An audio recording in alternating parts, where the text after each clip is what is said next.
7 innings of baseball down here at Eastfield. 7 to go in the second game of the doubleheader between the Saugerties Stallions and the Glens Falls Dragons. And Nick, Saugerties falling in that first game 5-2, and the offense was really the story of that one. They went cold. Only 3 hits in that game. Plated 2 runs, a team that came into that game averaging nearly 12 runs per contest in their last 4 games, eclipsing the double-digit run mark in all 4. Like you said, it was the story of the game. The Stallions go silent in Game 1, but have a chance to redeem themselves in Game 2. And they'll be facing Jake O'Connor, who did not play in the first game. For the Dragons, he is the starter tonight in Game 2. And for the Stallions, lineup-wise, a couple of changes in their order. That being in the middle part of it, Cameron Carroll is out of Game 2 behind the plate. Anthony Lino in left field taking his spot. Justin Ford, both those guys did not play. In Game 1, Luis Rodriguez stays at the top of things, and he fouls off the first pitch he sees for strike 1. And Rodriguez in Game 1 grounded out over to second, and then a hit by pitch and a couple base on balls. He represented the 4th run in the 7th inning. The Stallions had first and second, but then a double play by the Dragons ended things, leading to that loss. He grounds out over to second in his first at-bat here tonight, and there's 1 down in the first. Rodriguez grounded out to second now to start things off in both games of the doubleheader. Hit a ground ball to the second baseman, Savoca, in Game 1 to lead things off in the first inning. 2 outs. Reese Maroney played in Game 1 for the Stallions. He was in the 3-hole. He bumps up to 2 here in the second game. Maroney 0 for 3 for him in that game. All balls to the outfield, a couple of flyouts, 1 line out. So hard contact, just nothing dropped. And the Stallions team struggled to plate runs coming into this one over the last 3, 34 and only 2, given 7 innings of play, but still, the offense went completely silent outside of the 5th inning. No balls, 2 strikes. Maroney chases down low, and O'Connor is off to a flying start. 2 quick outs here in the top of the first. A big reason why the Stallion offense went dormant in the last game is leaving runners on base. They left a runner on base in 5 of 7 innings of play. Couldn't find a way to drive home runners on base last game against Glens Falls. That was a problem, and we'll see if it's the same here. They've got 2 down for Travis Hobbin-Siefken. He DHs after playing in right in Game 1. Also batted cleanup in that first contest. 0 for 2 with a walk in the 6th. Stallions just 3 hits last game, and all those hits coming between the 4th and the 5th. Outside of that, nothing. And a big reason for that loss, Nick, in Game 1 was self-inflicted wounds. The Stallions dealt 7 walks in the first game, which is higher than their average per 9, and it really came back to bite them. They came in averaging just under 6 walks per game, so to walk 7 guys in 7 innings, that's way above their season average. 2 balls, 1 strike here to Hobbin-Siefken. Pitch. In there, first strike 2. O'Connor now 1 pitch away from back-to-back Ks and a 1-2-3 first. O'Connor with a 4.66 average ERA, at Hudson Valley Community College this past season. 11 appearances for him, 19 1/3 innings pitched in that time. Did play in this league last year with the Albany Baseball Club before they folded heading into this year. Payoff. Hobbin-Siefken stays alive, and will do it again at 3-2. With the loss, the Stallions 3 games back of Amsterdam at the top of the PGCBL East, and also now sit in 3rd place. They were in 2nd. Boonville still now at 8-6, so these 2 teams tied. And the Stallions, if they win tonight, will take back that spot. Hobbin-Siefken flies it into right field. Mello there for the play. Just like in Game 1, the Stallions go down 1-2-3 here in the first. We head to the bottom half, no score.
Back here in Glens Falls, Dan Shallum with you alongside Nick Soupy, no score. After 3 outs in Game 2 of this doubleheader between the Stallions and the Dragons, on the bump here for Saugerties in Game 2, Steven Svensson.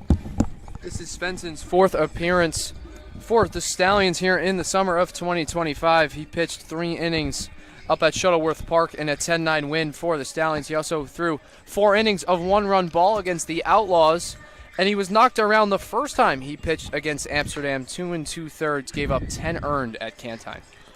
The heat was a problem in Game 1 between these two teams. Sun's starting to set here in Glens Falls, a lot cooler here in Game 2, and that was something that really affected Greg Bruno. He had no control over the baseball, skied a few pitches, and we'll see if Svensson has a more dominant outing. For Bruno, he was on the mound when the Dragons scored 4 in the bottom of the 6th to take a 5-2 lead and eventually close things out on the top half of the 7th. Saugerties did lead in the last game 2-1 after the 5th. First batter he faces here is Travis Stroh. He lays one down on the third base line. Svensson could have no chance, and it's a leadoff single for Travis Stroh off the bunt. Just the 4th knock of the season through 9 games now. Travis Stroh hitting 136 coming into this one, picks up his 4th hit of the season.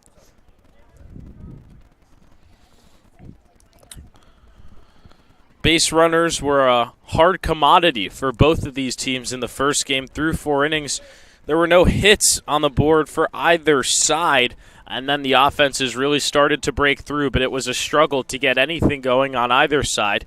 Charles Batista started last game for Saugerties, as going down to second is Stroh, and that throw there from Anthony Lino, who's making his first start behind the dish for the Stallions, way off, and in the dirt. That one spiked before even getting past the pitcher's mound. So now a runner in scoring position here for the Dragons in the bottom of the 1st. Lino just spiked the ball. The freshman from High Point University making his debut here for the Stallions. Behind the dish, Logan Sanchez was the catcher last game. He's still in the lineup. Logan Sanchez not in the lineup in this game. Did play Game 1, but he's taking a rest here in Game 2. Stallions saving up for Amsterdam tomorrow. Trent Jenks at the dish. He was the tying run in the game previous. Had a single to start things off in the 6th, which really sparked the rally for the Dragons. And they played at 4, leading to that 5-2 victory. Trying to get on the board early here against the Stallions in Game 2 and sweep up. Ball is chopped over to second. Comiskey is there. He throws to first. The go-ahead run now only 90 feet away. Productive out from Jenks, advancing Stroh 90 feet and getting him to third, something that Glens Falls did in the bottom of the 6th when they played at 4 and ultimately took the lead to beat the Stallions in Game 1, 5-2.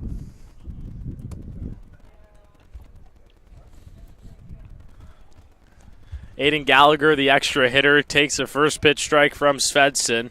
Gallagher did play in the 3-hole last game as well. 0 for 2 for him, was hit by the pitch in the 1st inning. 1 down here in the bottom of the 1st. Steve Svensson on the bump for Saugerties. Creates weak contact into center field. This should be deep enough to plate Stroh. Rodriguez makes the catch. Here's the throw.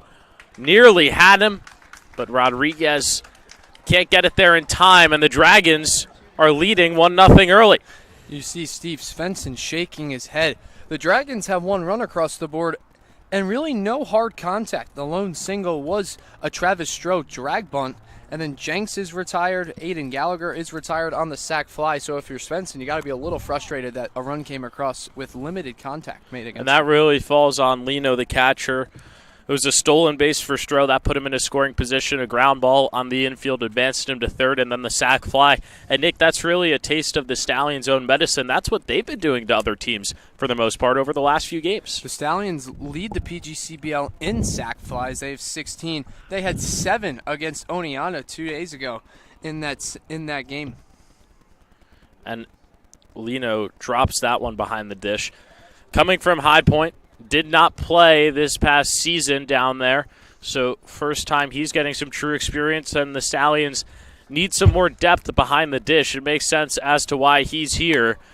The catcher position with Sam Blanco leaving. They only had yesterday Logan Sanchez, and then obviously the man who started behind the dish for them in that game was Cameron Carroll. George Baker yet to arrive for the Stallions in 2025.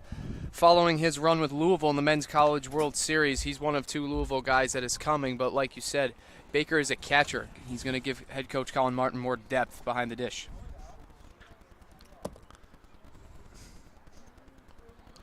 (3-1). Misses way inside to Savoca. He'll take the 5-pitch walk.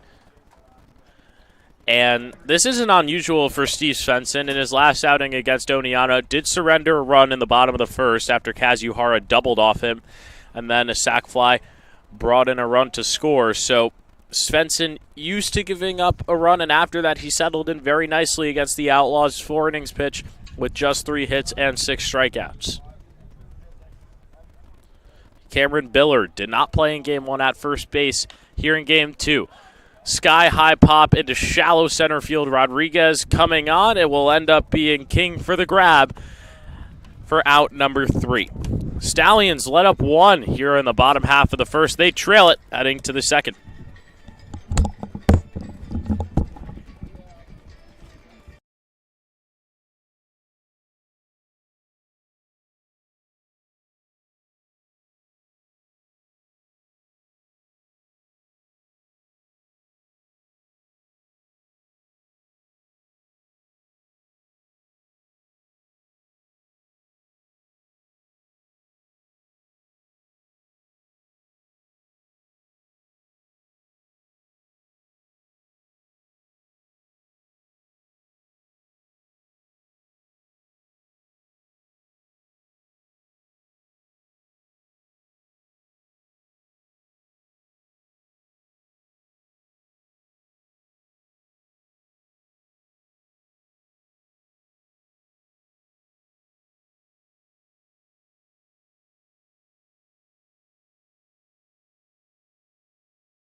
Second inning here at Eastfield. The Dragons taking a 1-0 lead off a sac fly from Aiden Gallagher. In the bottom half of the first, Nick Saugerties going down 1-2-3 in the first. Luis Rodriguez grounding out to second. Maroney striking out. Hobbin Siefkin popping out to right field. They really need to see something and get some runs on the board, and the man that to do that here in the second is Justin Ford, who's at the dish, and he did not play in Game 1. They're hoping maybe he can create a spark. Ford can do exactly that, provide a spark offensively. He's second in the PGCBL in doubles with 5, so he definitely has power to the gaps, and he uses it effectively to reach multiple bases on one swing. Ford out there in left. Cameron Carroll was in left field in Game 1. They trade places from bench to outfield. Ford checks his swing, does not go around, but it's a called strike, and the count's 1-1. Stallions had a 4-game win streak coming into that last one against Glens Falls. They now have lost one, and the Dragons had lost a game coming into that one, and they now have won one. And that win for Glens Falls, a good marker for them. The last time that they beat the Stallions here at Eastfield was July 26th of 2023. So it's been a long time since they've had a home win against the Stallions, and Saugerties went perfect on the road here last year, 5-0. Ford is plunked. He'll take first base, and the Stallions have their first runner of the day here with nobody out in the top of the second. The first base runner for the Stallions last game also came in the top of the second. Logan Sanchez reached by way of an error from the second baseman, Savoca. But Ford is the leadoff hitter in this inning. Sanchez reached with 2 outs. Jamie Z, the third baseman, at the dish, and he played short in Game 1, moves over to the hot corner. Flies it over into right field. Mello giving chase. He makes the play in foul territory. Ford is going to tag over to second, and that's heads-up base running there from Justin Ford. Smart base running. That's what the Stallions do. They run the bases well. Came into the first game of this doubleheader leading the PGCBL in stolen bases. They were 65 of 70. Like I said, that's what they love to do. Advance by using ground balls, sac flies, fly outs, not necessarily extra base hits since they're only 9th in that category. Dylan Passo, the first baseman at the dish. He also got the start in the first game of this doubleheader, 0 for 3 in that one. But Passo before that was starting to find his groove with the Stallions, a couple of games with a couple of base hits. And it's good to see from the incoming freshman at Notre Dame. He takes a big cut and a miss right there. And it's always interesting to see Z and Passo back-to-back already becoming teammates before officially becoming teammates in the fall at Notre Dame. Passo chops one off to the left side, and the count's 0-2. They actually were rivals in high school.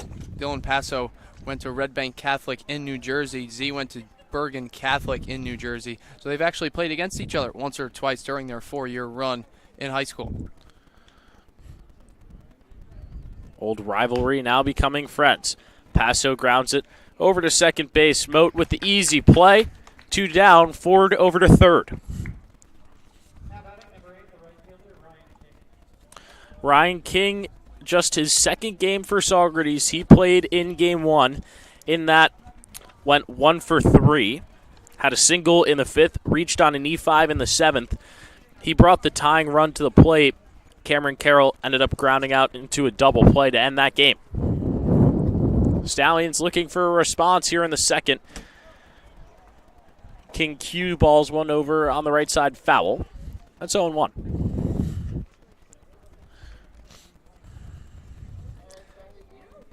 King this past season, 15 games played, 5 starts, a .375 batting average. And the Stallions looking for him to be another guy that can generate runs. It's a tough play over there at third for Sweeney. He's not going to throw over. It's an RBI single, first of his Stallions career for Ryan King, and it's 1-1. Great job by King of just putting the ball in play. Sometimes when you just put the ball in play, good things happen, and that is exactly what happened for Mr. King. Not necessarily the hardest ball, but it gets the job done, and the score is now tied. Casey Comiskey, the second baseman at the plate for the Stallions. King's at first. Takes the first pitch he sees for strike one. Comiskey struggled in that first game, was at third base. He moves over to second in this one, 0 for 3. And in his last plate appearance in the top of the 7th, he went down looking.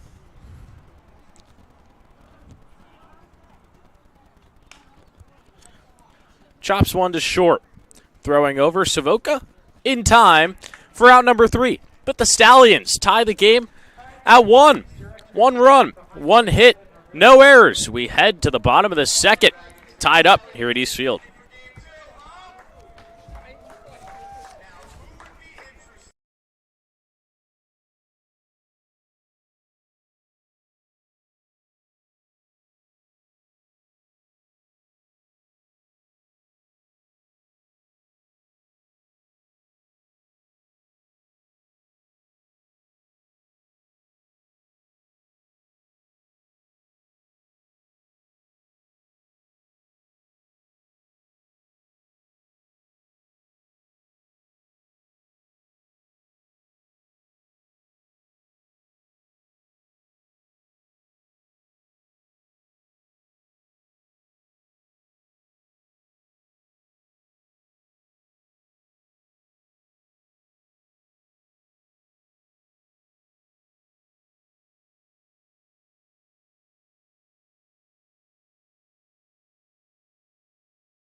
Bottom half of the second at East Field.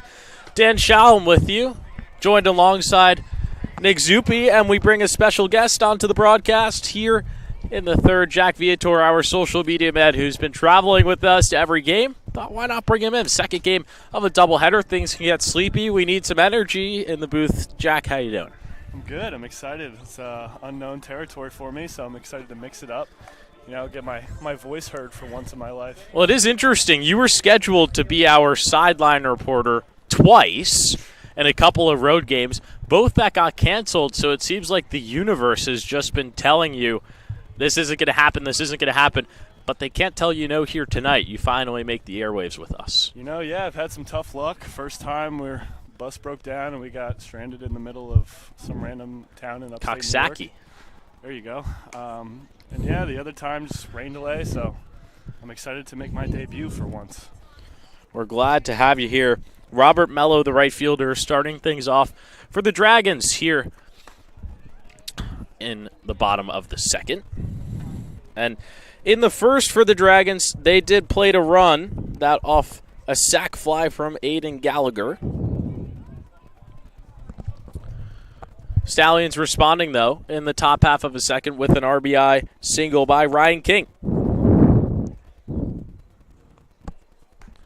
So, Jack, I just want to dive into a little bit more about what you do, because our audience doesn't know you all that well. They know Nick and I, they know Hannah, they know Henry, but everything that you see outside of the broadcast is primarily you as Comiskey fields and throws to first for out number one. Is that correct for me to say? Yeah, I do a little bit of everything. Try and do some videography, some graphics, some of the full screen graphics y'all see. That's a little bit of my touch alongside with Bella. Just trying to pretty much do whatever I can, whether it's videos, graphics, Twitter, just the whole 9 yards. Michael Sweeney, the third baseman at the dish.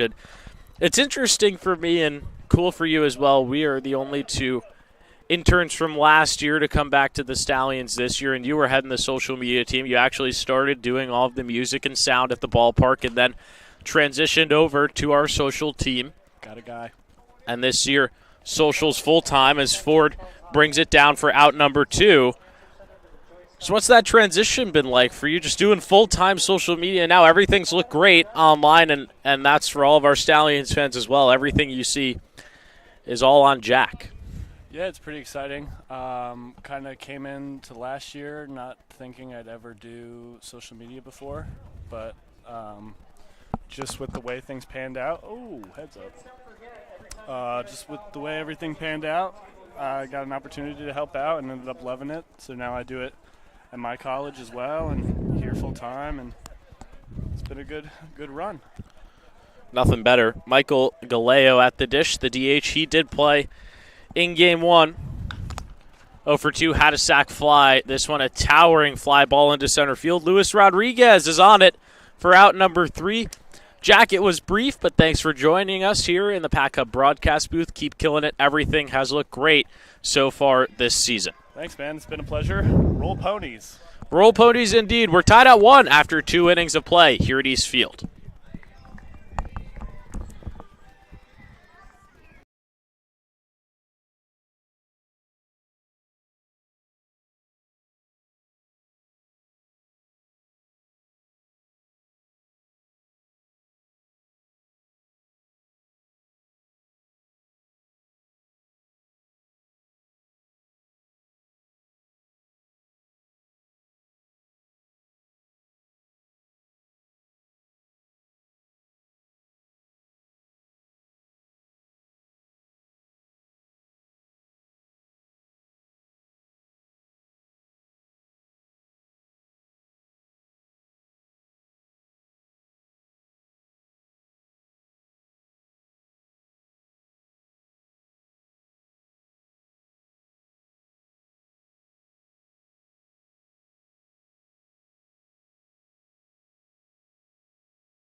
Top of the third here at East Field. Stallions against Dragons. Tied at 1 after 2. Dragons plated their lone run in the bottom of the first. Stallions doing so in the top half of the second. They have 9-1-2 coming to the dish, and it's going to start with the new man for this team, Anthony Lino. He's making his first plate appearance as a Stallion here in the top of the third. This is actually his first plate appearance since high school. Lino just completed his freshman year at High Point, where he did not play a single game. So this is about a full year now where Lino has stepped into the batter's box in what is a real game. The 5'8" rising sophomore from Millstone Township, New Jersey, takes a first pitch strike. Went to Allentown High School, was a first-team all-conference selection there, and was selected to represent Mercer County in the Carpenter Cup. He broke the all-time single-season doubles record and hit by pitch in one season. So he's a guy that can wear one, but also drive in some runs, and the Stallions hoping for some of that power out of their 9-hole hitter. 1 ball, 1 strike, a big cut and a miss. And Lino's down 1-2. Stallions did not score a run last game until the 5th, and in that inning they played at 2. So far tonight, they've got 1 on the board. O'Connor deals, misses down low, and so far Jake O'Connor, 2 innings, just 1 runner left on base, and 1 run given up. That off 1 hit in the 2nd.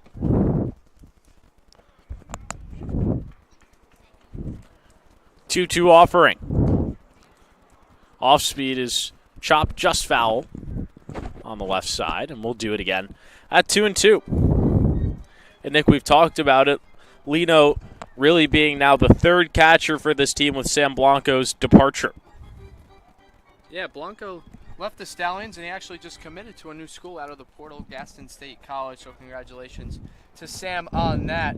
But we've been talking about it a little bit here in this game. George Baker coming from Louisville to the Stallions in 2025 is a big addition because it provides depth, which the Stallions desperately need at this point in the year. Well, Lino broke the all-time single-season hit-by-pitch records. Well, guess what? He's got a hit-by-pitch here in his first at-bat as a Stallion, and Saugerties has a runner on with nobody out. For the top of the order, Luis Rodriguez in the box. It was the 9-hitter King last game who would start the only rally for Saugerties in the 5th inning. He started it with a 2-out single, and him and Rodriguez both came around to score on a Cameron Carroll base hit, those being the only 2 runs, but point being the number 9 hitter now providing a spark offensively in back-to-back games.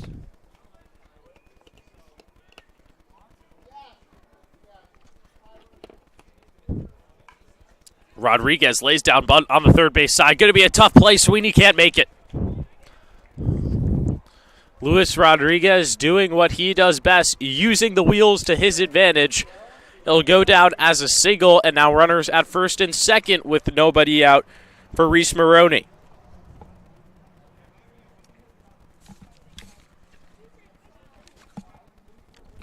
Maroney 0 for 4 across 2 games today. RBI opportunity for him here in the 3rd.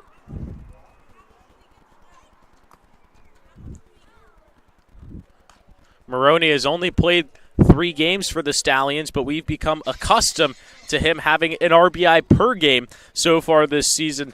He's got 4 through 3. He had the big go-ahead RBI single against Mohawk Valley that gave them the 3-2 lead in the 9th inning before the rain put a hold on that one. Fouls it straight back quickly, 0-2 on the Rhode Island product, who played in every game this past season for the Rams, and not just played, started all of those games as well.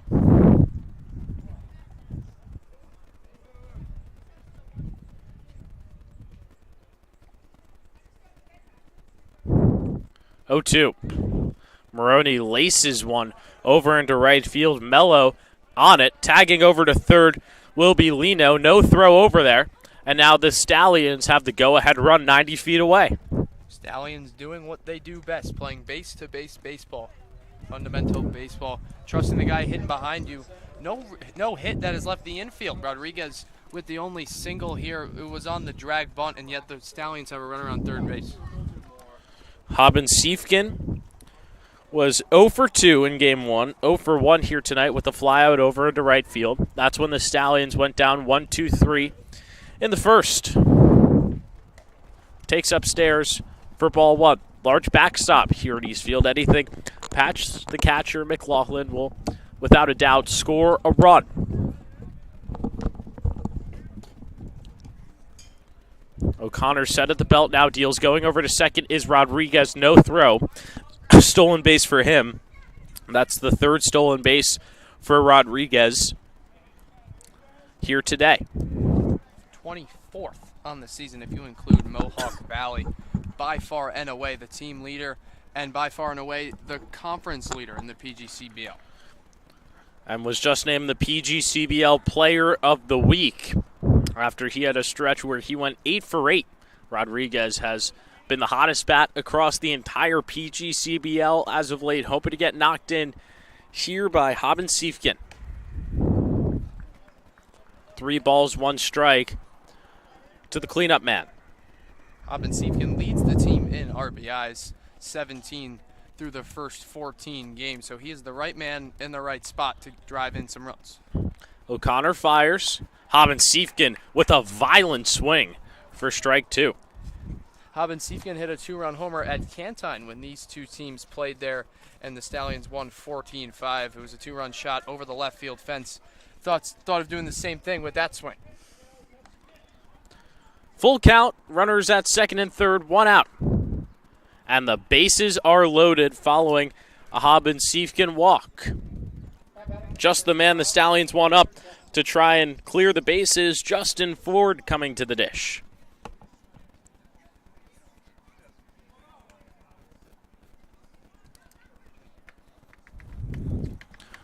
Two out of 3 of the base runners in this inning have gotten on by way of the walk.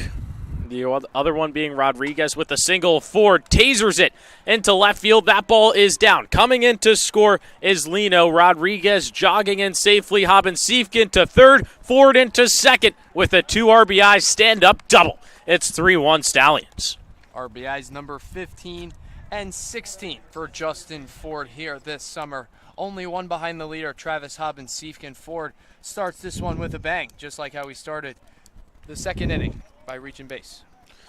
Just what Saugerties wanted to see here in the top of the third. Jamie Z looking to keep it going.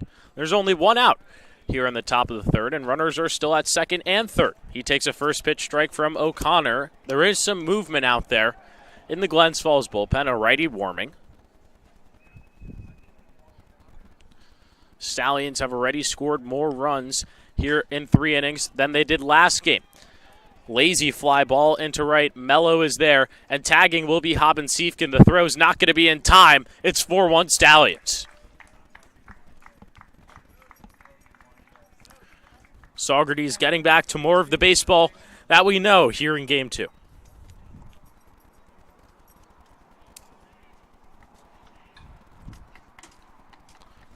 A 3-run third. And the Stallions still have a chance to add more with Dylan Passo at the dish.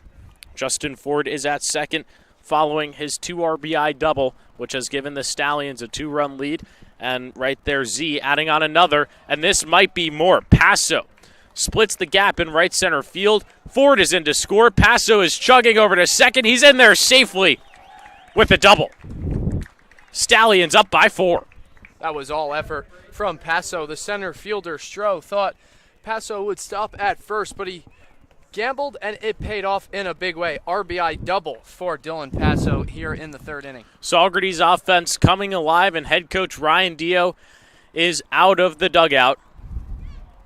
Him and Jake O'Connor having a conversation, and O'Connor is off the bump after 2 2/3 here in Game 2 of the doubleheader. It's a Dallas Hot Wieners call to the bullpen here in the top of the third. Dylan Passo is over at second. Ryan King coming to the plate. Stallions leading by 4 when we come back.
Top half of the third, Stallions have plated 4 runs, forcing a Dallas hot weed.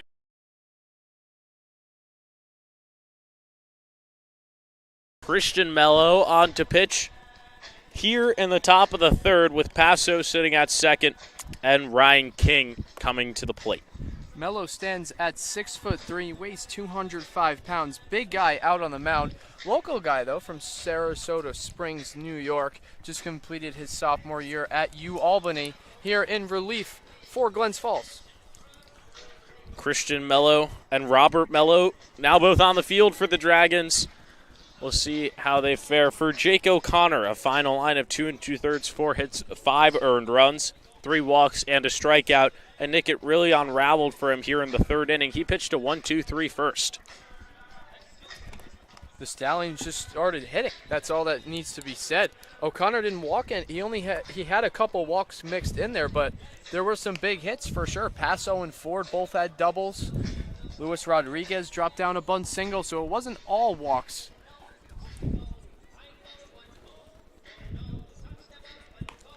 And the Stallions still have a chance to add on more runs. Paso did so in his last at-bat, an RBI double for him in this third inning for Saugerties. 3 hits, a couple of walks, and a sac fly has brought in 4.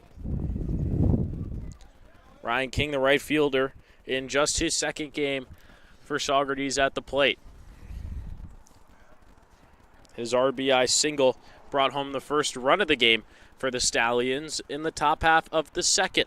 Looking for RBI number 2 on the evening here in his second plate appearance. Fouls back the first pitch for strike 1. King scored one of the 2 runs in the first game.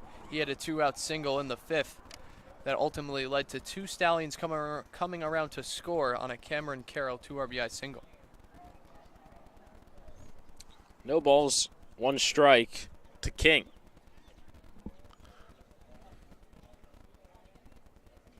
Pitch.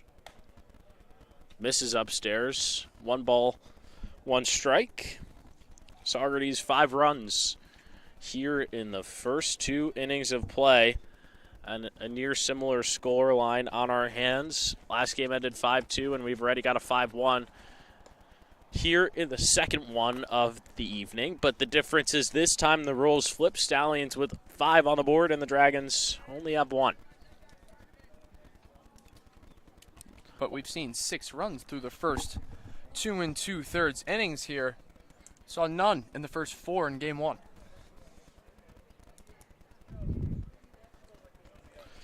Pitch bounces away from McLaughlin. Going over to third is Paso, and now the 6th run of the game and 5th of this inning is at third. Wild pitch on Mello. Only playing 7 innings here tonight between the Stallions and Dragons. With it being a doubleheader, we only played 7 to start things in the first game, where the Stallions fell 5-2. Mello deals. Misses in the dirt, and that will be a walk for Ryan King.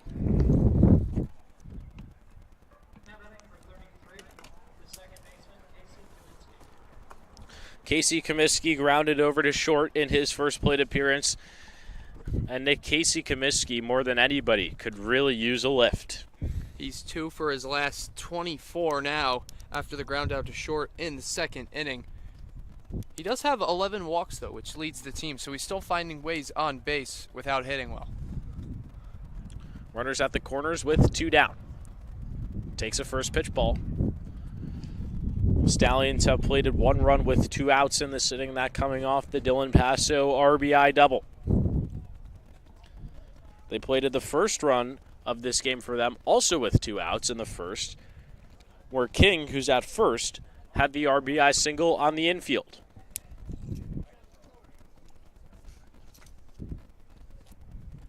Two balls, no strikes, 2 outs, 2 runners on. Comiskey chops it foul. 2-1. With Comiskey batting here in the third inning, now every Stallion in the lineup has hit here in the third inning. Comiskey ended the second with a ground ball to shortstop. Here he is with 2 outs and runners on the corners in the third.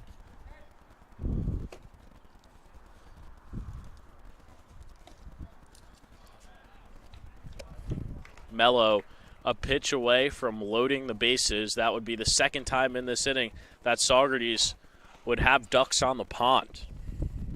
Justin Ford plated 2 with the bases loaded a few batters ago.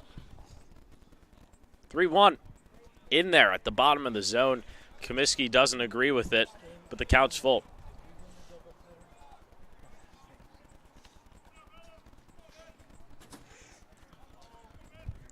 Full count, excuse me. Runners at the corners with 2 outs. Payoff. Bounces away from the catcher McLaughlin. Coming home to score is Passo, and already stealing on that play was King. So the Stallions add another one. It's 6-1. Saugerties batting around here in the third inning. Anthony Lino at the dish for his second of the inning. This is the Stallions offense we've seen in the 4 games prior to the doubleheader. Came into today's doubleheader averaging almost 12 runs per game. Stallions put up a crooked number here in the third. 5 already came around to score, and Anthony Lino is hitting with another one with a runner in scoring position. Lino started this inning off with the hit by pitch. And he led his high school and actually broke his high school's all-time record for hit by pitches. Already keeping that going here with Saugerties, and right now Mello is just lacking control out there on the mound. He spikes it in the dirt. 2 balls, no strikes. Saugerties already up by 5, and we're going to see a mound visit here for the Dragons. They've already made a pitching change here in the third, and that did come with 2 outs.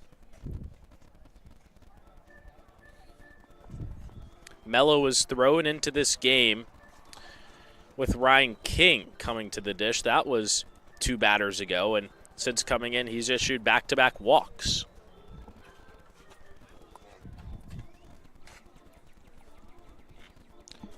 Saugerties looking to keep pouring it on in this third. They already have 5 across. And maybe it seems like from head coach Ryan Dio that the majority of the sharp arms in that Dragon pen went in the first game and lacking here to get outs in the second. Colin McCann in the first game, he was the starter for Glens Falls. He was spectacular. 5 innings, 2 hits, 2 earned runs, but those came with 2 outs. He was 1 pitch away from 5 scoreless, but he did a great job in game 1, ultimately leading the Dragons to a win. 2 out. Mello goes to the gas, gets Lino swinging, and first strike 1. Lino in his first game for Saugerties came around to score as the first run of this inning, which feels like ages ago. Takes it down low. 3 balls, 1 strike. The last thing you want to do if you're Mello is issue the walk here and load the bases for Luis Rodriguez, who's on deck. He's been the hottest hitter in the PGCBL. Forget just the Stallions. He's hitting over 400 through the team's first 14 games. That is if you include Mohawk Valley. 5-pitch walk issued to Lino. It's the second walk of this inning for him. And Luis Rodriguez will look at his second plate appearance with the bases loaded.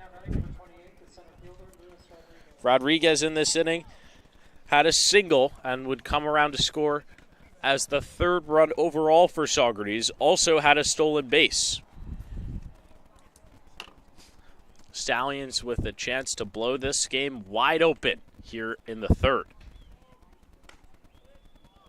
Rodriguez takes a first pitch ball, and it really seems like Mello is just struggling to locate anything. He's missing primarily with the fastball. He spiked it a couple of times, allowing Stallion runners to advance 90 feet for free. Just unable to locate the zone consistently here tonight. Rodriguez takes one, called a strike on the outside part of the plate. Lights have come on here at East Field. Stallions arrived here at around 4 p.m., played the first game when it was 95 degrees. The temperature has trickled down now to 86. But Saugerties turning up the heat here in the 3rd.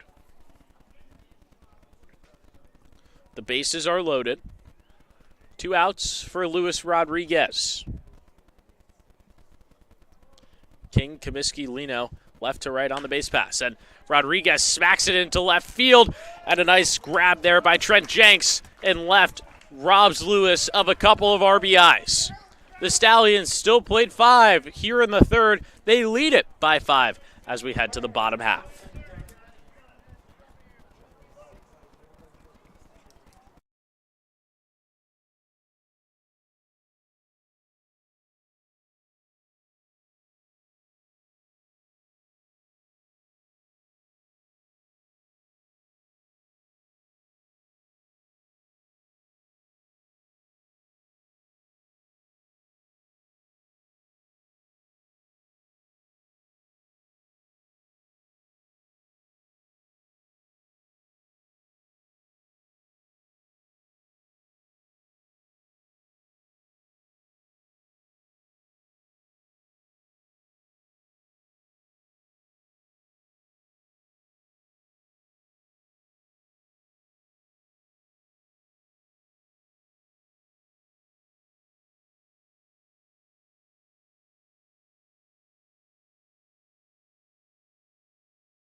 It's the bottom of the third here at Cantine Field, as we're not at Cantine Field, we're at Eastfield. And the reason that I thought we were at Cantine Field for a second, they just had a game in between the half inning of the top and the bottom half of the third. And maybe it's one that we should try out at home.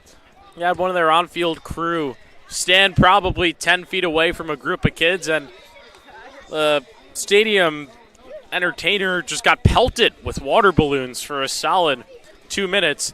And, Nick, maybe that'll be a better test of our accuracy if we can see who can hit each other with a water balloon rather than me pitching or hitting to one of these Stallions hitters, which I think would get quite ugly very fast. Maybe you and I could just have a water balloon fight and see what happens in that regard. I mean, it was hot out today. We should have done that before coming here to Glens Falls. It was 96 degrees, so the water balloon fight would not have been the worst idea. I would have felt nice. But started to cool off. There was a light breeze for the majority of that first game, and that has tapered off. But the sun has gone almost down, so things a lot cooler. Brendan McLaughlin, the catcher, at the dish. 1-1 count. Steve Svensson still out there for the Stallions. He gave up 1 run in the bottom of the first, but produced a 1-2-3 second. His 1-1 is chopped to the left side foul. And that's kind of been Svensson's MO this season, Nick. He gives up at least 1 in the first, and then from there on out, pretty solid. He does a nice job of settling in. He doesn't lose his composure after allowing 1 or 2 runs to come across the board early in the game, as this one's fouled out of play. But Svensson has definitely been one of the consistent pitchers in the Stallions pitching staff that, as a whole, has done very well this season. And coming into this doubleheader, the Stallions led the entire PGCBL East in ERA. That most likely bound to change after giving up 5 to the Dragons in Game 1. 2 balls, 2 strikes. Pitch. McLaughlin just stays alive. 2-2.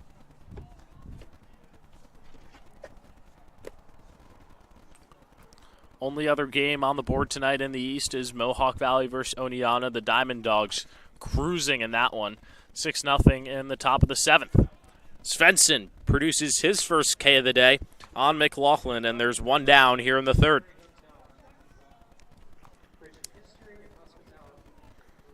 Christian Moat, the second baseman, at the dish for the Dragons. Moat did not play in the first game of this doubleheader, getting the start in the middle infield here in Game 2. Dragons are hitless so far in this one.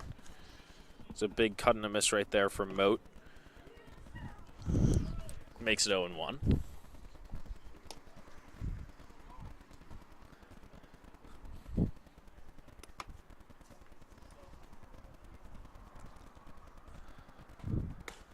Fastball finds the zone for strike 2. Stallions have their work cut out for them over the next couple of days. A home and home with the Amsterdam Mohawks starting tomorrow night up at Shuttleworth Park. And due to broadcast restrictions, we won't have that one for you here on the Stallions YouTube network, but you can follow our Twitter for live updates throughout the game. And then on Wednesday, when the Mohawks come down to Cantine Field, we'll have that one for you on the Stallions YouTube network. Back-to-back Ks for Steven Svensson here in the bottom of the third, and there's 2 down. 6 straight outs for Svensson after the sac fly from Gallagher in the first inning.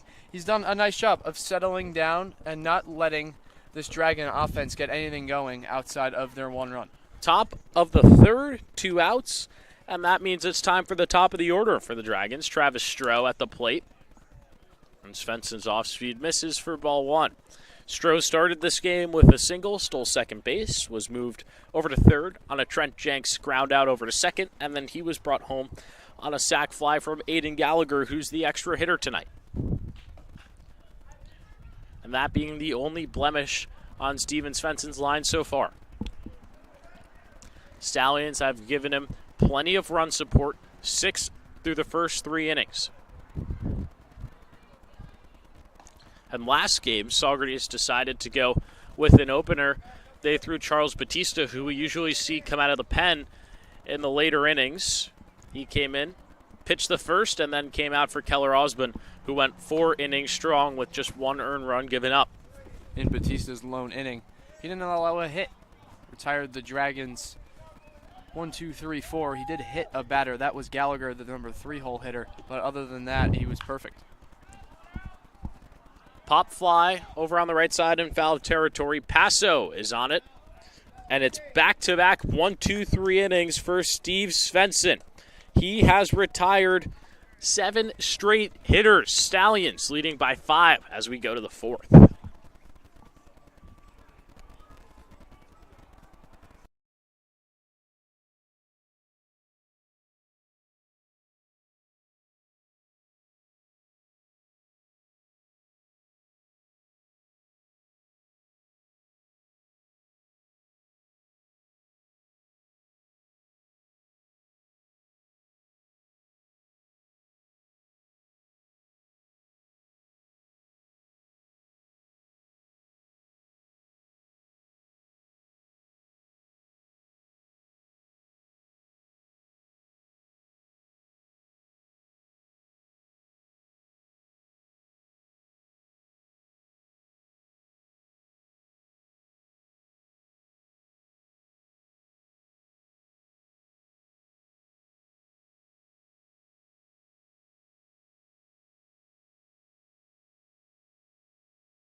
Saratogas.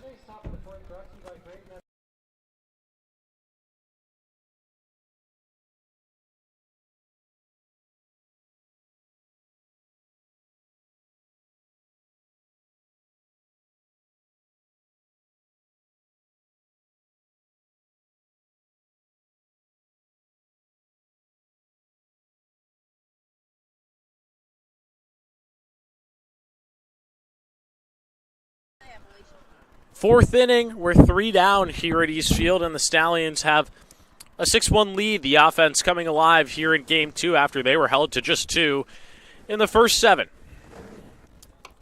Reese Maroney is going to start things off here for Saugerties in the 4th. Christian Mello out there for his 2nd inning of work. Stallions batted around in that 3rd inning. It all started on a hit-by-pitch to Anthony Lino, and then Saugerties would get aided by a 2 RBI double from Justin Ford, an RBI double from Dylan Passo, a couple of walks thrown in there, and 5 runs come across. Nearly had a chance to add more at the end of that inning, but a nice play by Trent Jenks out there and left prevented Luis Rodriguez from at minimum 2 RBIs.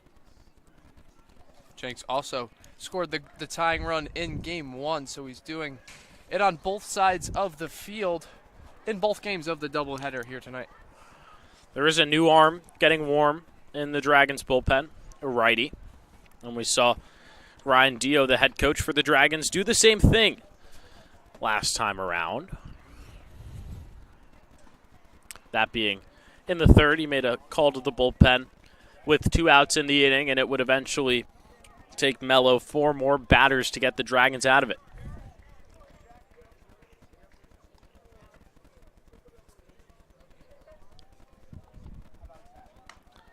Maroney has to get out of the way of that one. It's a 5-pitch leadoff walk to him, and the Stallions are playing very disciplined baseball here in Game 2. They got a runner on with nobody out in the 4th.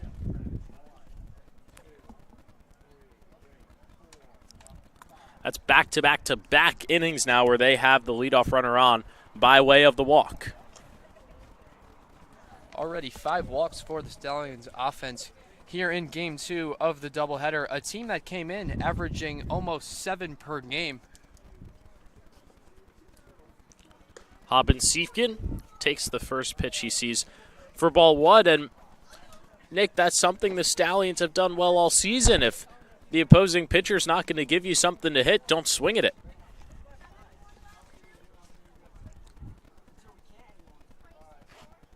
One out. Snap throw down to first to check on Maroney. Nearly had him. He's back there in time.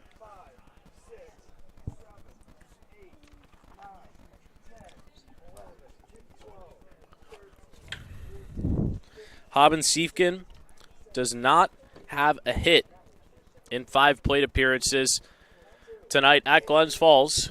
Searching for number 1 here in the top of the 4th with nobody out. Mello deals. Siefken makes some late contact, and we'll do it again at 1 and 2.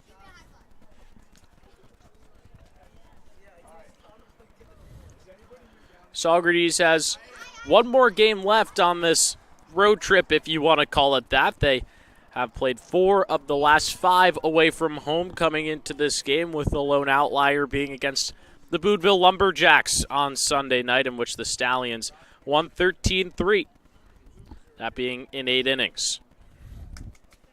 The 1-2. Siefken fouls it off once again. And, Nick, you go back to last night in that 13-3 win. In the first game where they fell 5-2, it just seemed like a completely different team. We talked about the splits pregame for Boonville. It's as simple as when they don't win, they don't hit, and that was exactly what happened last night at Cantine. Stallions only allowed Boonville to score 3 runs across the 8 innings of play. Siefken lines out into right field, and then on the other side of that, it's kind of the same story with Glens Falls. When they lose, their pitching explodes, but it was sound in that first game against the Stallions. Yeah, in losses, Glens Falls pitching has an ERA of just under 8, but compared to when they win, their team ERA is just above 1. So really, it comes down to the pitching staff at the end of the day for Glens Falls. Justin Ford at the dish for Saugerties. He's been great in this game, has reached base twice. In the second off a hit by pitch, he came around to score to be the first run of the ball game for Saugerties. And then last inning, a 2 RBI double, which really opened things up for the Stallions. That one plating runs 3 and 4.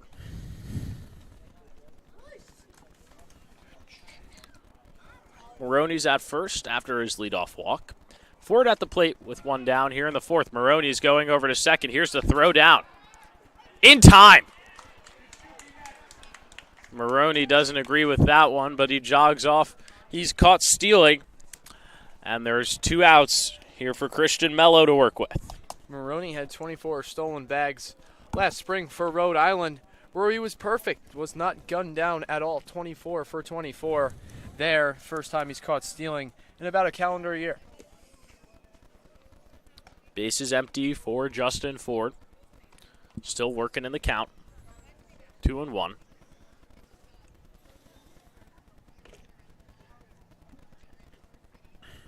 Stallions did not have anyone get nabbed in the last 2 games leading into this one. Ford stays alive. 2 balls, 2 strikes, 2 outs in the top of the 4th. A nice sunset forming in the clouds on East Field. after what has been a steamy day, the hottest one we've seen in the Hudson Valley so far this summer, with the temperature hitting triple digits at 100.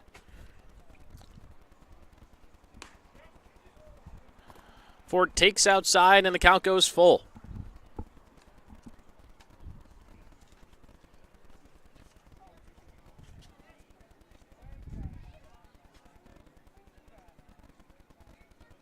Payoff. Flown into right field in foul territory. And Ford gets another shot. Ford did not play Game 1. He was on the bench, but back in action here in Game 2. And, Nick, you could expect him to be in that lineup tomorrow night up at Shuttleworth Park. He's the guy who had success against Amsterdam. He played for the Stallions last summer in 2024, and he also homered twice against those Mohawks, both of those being at Shuttleworth Park. So he is what I would think a lock to be in the lineup tomorrow. Gets caught looking to end things here in the fourth. It's a 1-2-3 for Christian Mello in his second inning of work. We head to the bottom half of the fourth. Stallions still leading by 5.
Bottom of the fourth at Eastfield, this doubleheader rolling along.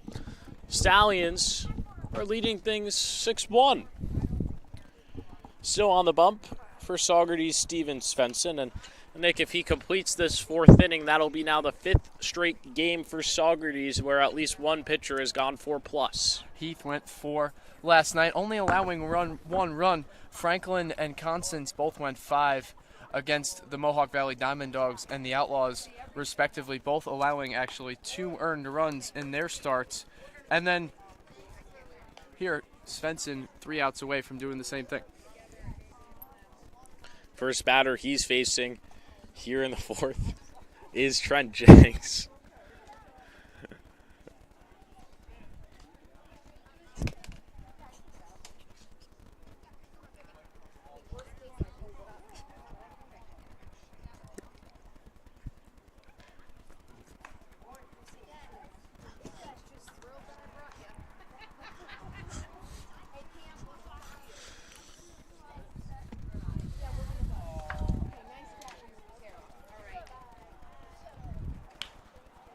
Jenks smacks the ball into deep left field. Going back on it is Ford. It's over his head off the wall. Jenks at second. He's going to go over to third. The throw is in there. Not in time. A sliding triple for Trent Jenks, putting the team on his back in the outfield and on the offensive side of things as well. And now the Dragons have the second run of this ball game over at third. Jenks came into the doubleheader hitting .433, by far and away the best hitter on this Dragons team.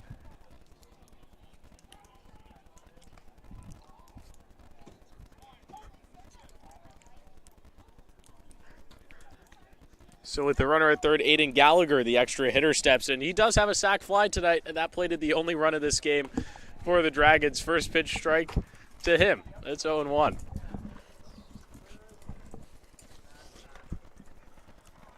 Dragons have not scored a run since the first inning.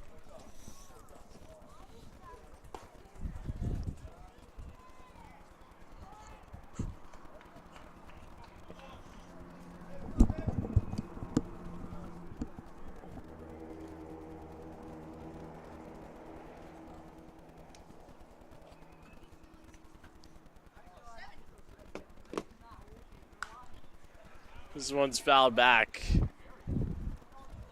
1-2 count. Stallions looking for a split of the doubleheader here at East Field after falling 5-2 in Game 1. Off to a hot start as the sun starts to set on East Field, leading 6-1. Dragons threatening with a run at third.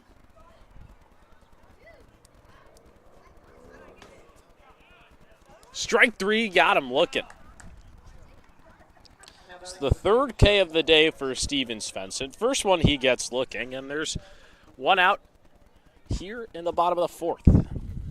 Brings up Gino Savoca. He had the go-ahead hit in Game 1 of the doubleheader, a single to right field when the infield was drawn in. Savoca has another opportunity to drive in a run, but this one a way different circumstance. A 5-run ball game in the middle innings.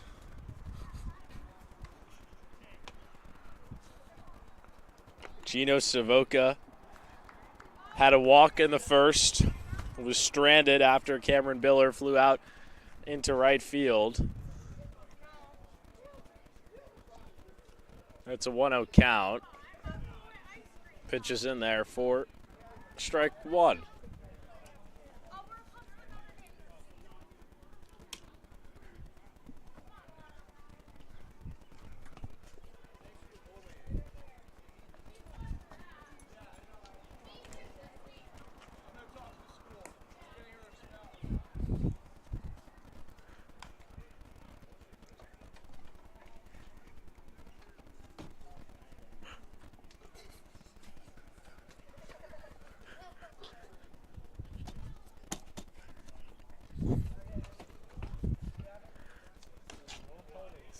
Strike two from Svensson.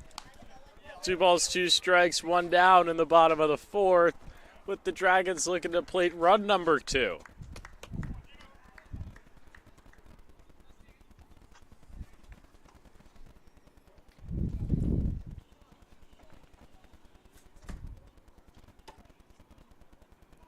Svensson fires. Ball is smacked over to first. Passo with the grab. And after Svensson let up the leadoff triple, he's produced back-to-back outs and is one batter away from getting out of this fourth unscathed. Vincent will now operate out of the windup with 2 outs and a runner on third. The infield is playing a way back. Z almost on the outfield grass at third base. Svensson finding his groove after the first is on the cusp of 4 innings of 1-run, 1-hit ball. Can't ask for much more out of your starter. Off speed finds the zone for strike 2. Svensson already now in his last 6 batters with 3 strikeouts, looking for number 4 on number 7. The 0-2. Biller just gets a piece.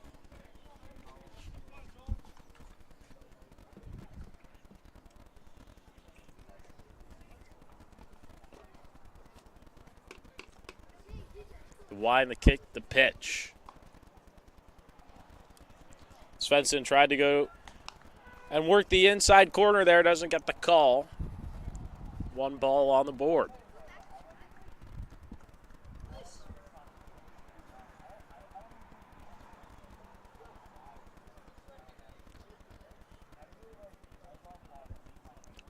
And Biller calls time.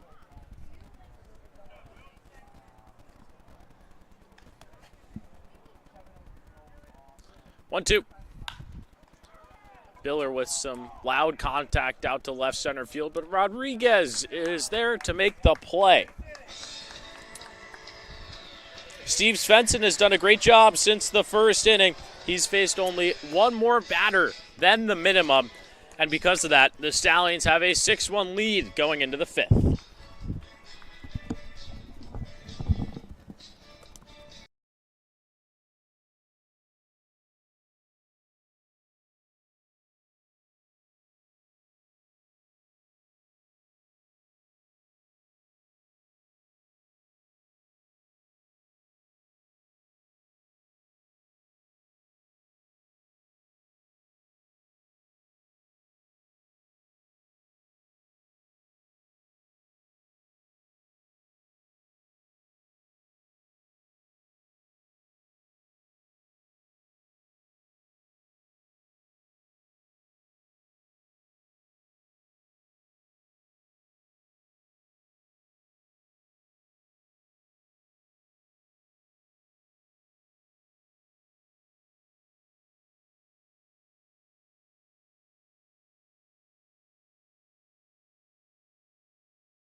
fifth inning of action here at Eastfield in Glens Falls, New York. There's a new pitcher on the mound for the Dragons here in the top of the fifth. They turned things from Christian Mello, who came into this game in the third inning, over to Tate Van Alsten. And Van Alsten, a guy who plays both ways on here in the fifth, looking to give the Dragons some stability after Mello let up 5 in the third.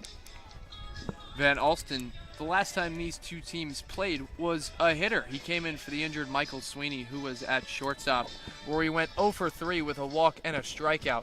But more importantly, he left 8 runners on base in his 4 at-bats. Jamie Z to start things for the Stallions here in the fifth. And Nick, while it is a tall task for Saugerties, that mercy rule has to be lingering a little bit in the back of their head, knowing how many games that they have to play now over the next 4 days. And especially given the amount of arms they've already used here today. They used 3 in the first one. Batista threw 1 inning, Osmond threw 4, and then Bruno threw the 6th. Bruno with the one where he let up 4 earned runs on 4 hits. It was not Bruno's best outing, and he was a guy that pitched so solid coming into this game. Did not let up an earned run through 5 2/3, but things just not going his way here at Eastfield tonight. Z makes some weak contact, pops it up to the shortstop Savoca, and he's there for out number 1.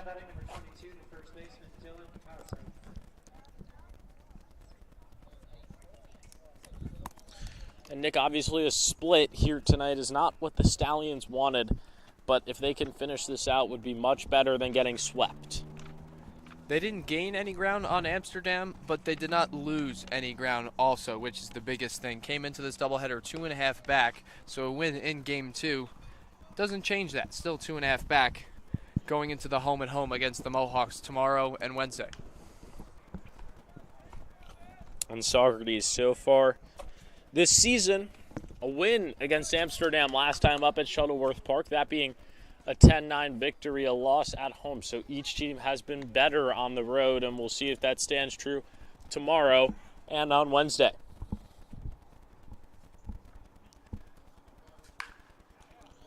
A ripper into right field from Paso. He's going to go over to second base.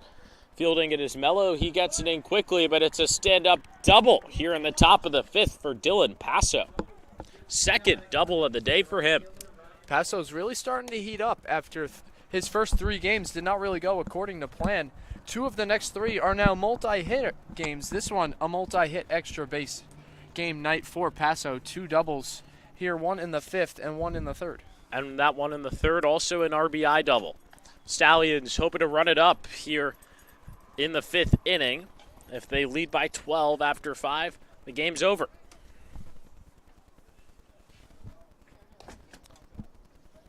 Ryan King, the right fielder, stepping in. He's also been another new guy who's been excellent for this team so far, just his 2nd game. And both those coming here today. But in this one, 1 for 1 with a walk coming in the 3rd. And that single for him in the 2nd was also a run batted in. Also in the first game, he had a 2-out single that really started the only Stallion rally. He was one of 2 runs that came around to score in Game 1 of the doubleheader.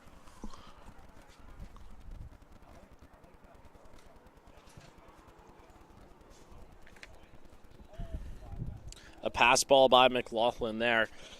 Sends Paso over to third base. A ball to the outfield will score the 7th run of the game for Saugerties. And like you mentioned, Nick, Paso before this game, 4 for 14 with the Stallions, and now has really beefed up those numbers over the last 2 games here today at Eastfield. Starting to heat up at the right time. Ahead of a daunting stretch for the Stallions, where they will face the first place Mohawks, and as of right now, the 4th place Diamond Dogs, who are only a game behind Saugerties. 3-1. This is down low in the dirt. It's a 1-out walk to Ryan King. Runners at the corners for Casey Comiskey, who's a guy that the Stallions really would like to see get going a little bit. is a walk machine, leads the team in walk with 12, but has struggled to find bat to ball early this season.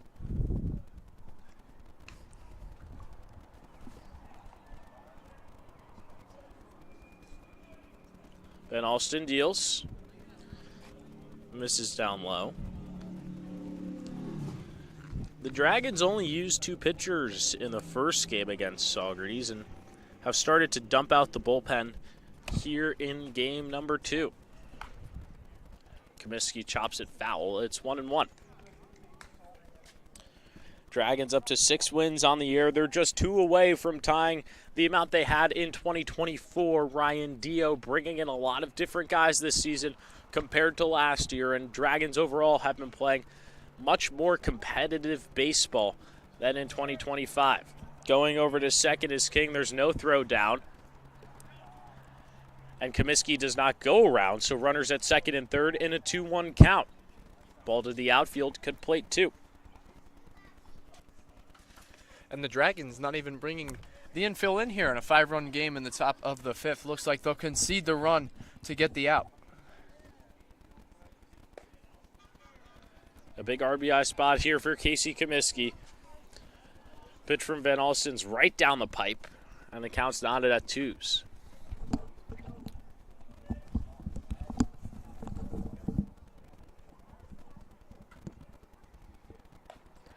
Comiskey chases high in the zone for strike 3. It's been a rough roll for Casey Comiskey. He tosses the bat over to the dugout. You can see the frustration on his face as he walks back in there. A couple of teammates consoling him. And next up, Anthony Lino had the catcher's gear on with 1 out. Didn't know if he was going to come up. Straps it off and now walks to the plate.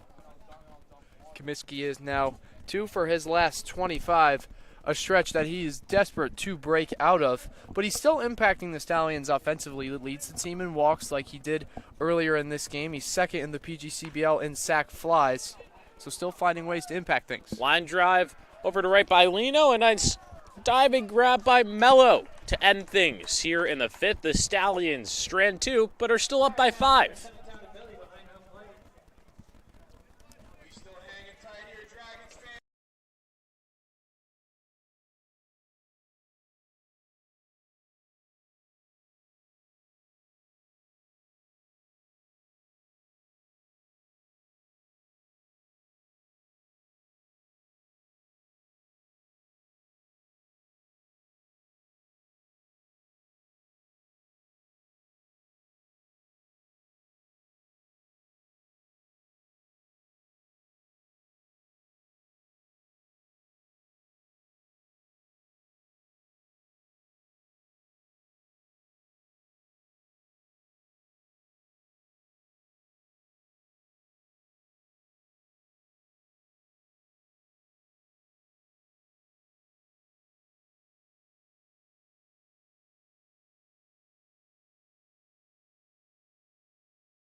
That's what she said.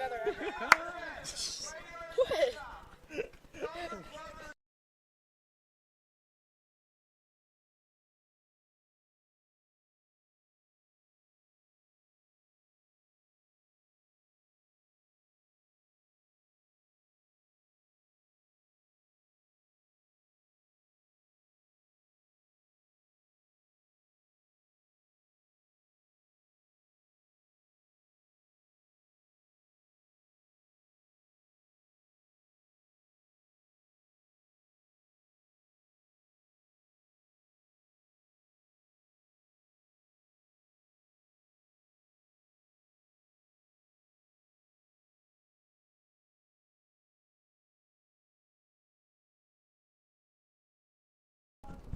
Rob Mello to start things off in the 5th for the Dragons, and Glens Falls has been feeling anything but mellow here in this game so far. They've just got 1 run on 1 hit in the bottom of the 5th, and Steve Svensson is still out there now for his 5th inning of work, and he's done an excellent job on these Dragons hitters. He's retired 10 of the last Dragons he's faced. The lone guy was Trent Jenks, who hit a triple off the wall to left field. Svensson's done a nice job of settling in here in this one. 1 ball, 1 strike.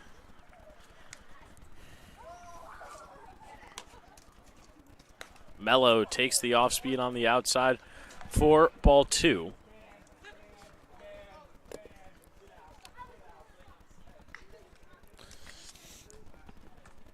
And Mello's brother, Christian Mello, pitched in this game, came in the 3rd inning, and then eventually ended up leaving after the 4th. Taven Alston on the bump for Glens Falls as of right now.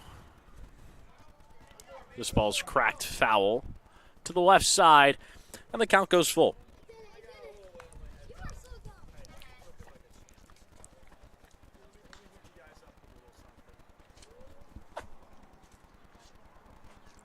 Payoff. Pitch misses outside. And now there's a runner at first with nobody out here at the bottom of the 5th for Michael Sweeney, who is a name that the Stallions know very well. He was tearing them up to start this season. In his 2nd game versus the Stallions, he had a leadoff double in the top half of the 2nd, but that had to leave the game due to injury. And before that, was 4 for 4 for the Dragons in the previous game. Since then, he's cooled down a fair bit, 1 for his last 16. The Long Island native, he's a rising senior. Goes to Hofstra, keeping things very local on the island, but coming up here to Glens Falls for the summertime. Finds himself in a 2-1 count. 5-run ball game here at East Field. Stallions played it all their runs between the 2nd and 3rd, 1 in the 2nd, and then 5 in that 3rd, leading them to 6 runs off 5 hits.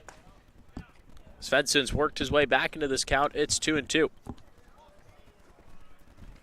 Svensson 1 strike away from picking up yet another strikeout.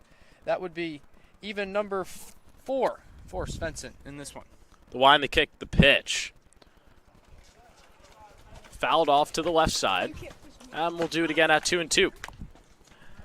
Kids chasing after that one here at Eastfield. If they get the baseball and return it to the concession stand, they get a free ice cream. So it makes sense why everyone's going crazy for that one. And Nick, you and I needed an ice cream earlier today to just cool down with it, sitting at 100 degrees here at Eastfield when we started things off. Taser over to 3rd, a nice play by Z. And they double him up over at first base. What a double play.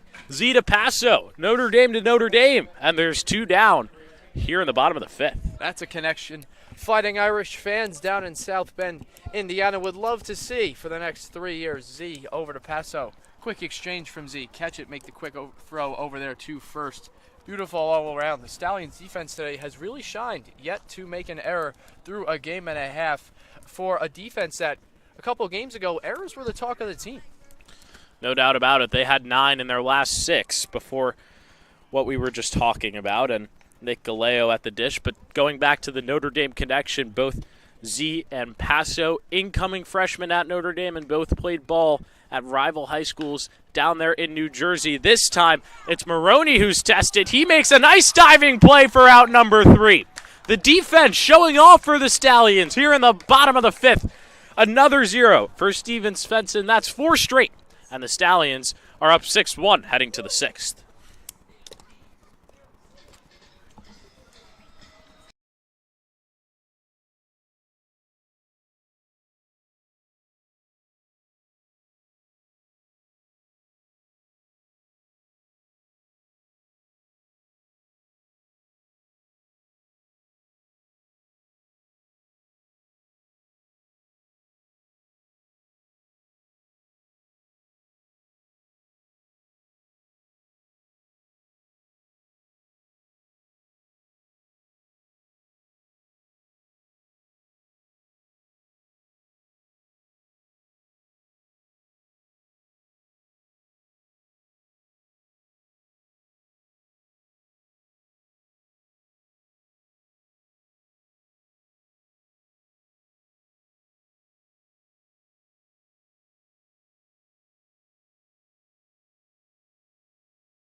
Back here in the top half of the 6th, Stallions are up on the Dragons 6-1, and Glens Falls making a Dallas Hot Wieners call to the bullpen.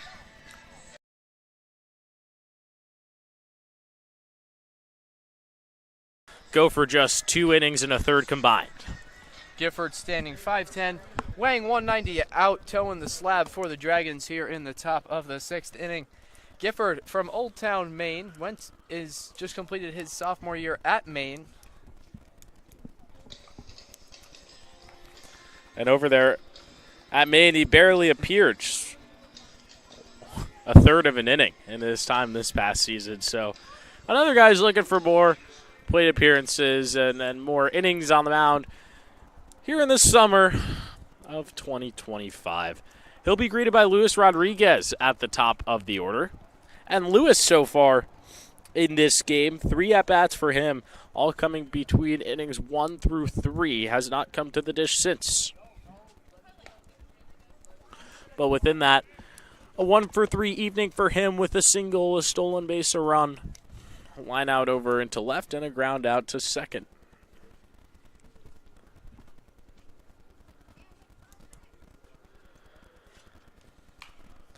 Rodriguez lays down the bunt once again. He's trying to make it to the bag. Not there in time. He put in a fantastic effort, even slid to the bag. First time we've seen that all year, Nick. But there's one down here in the first. Rodriguez made that a close play.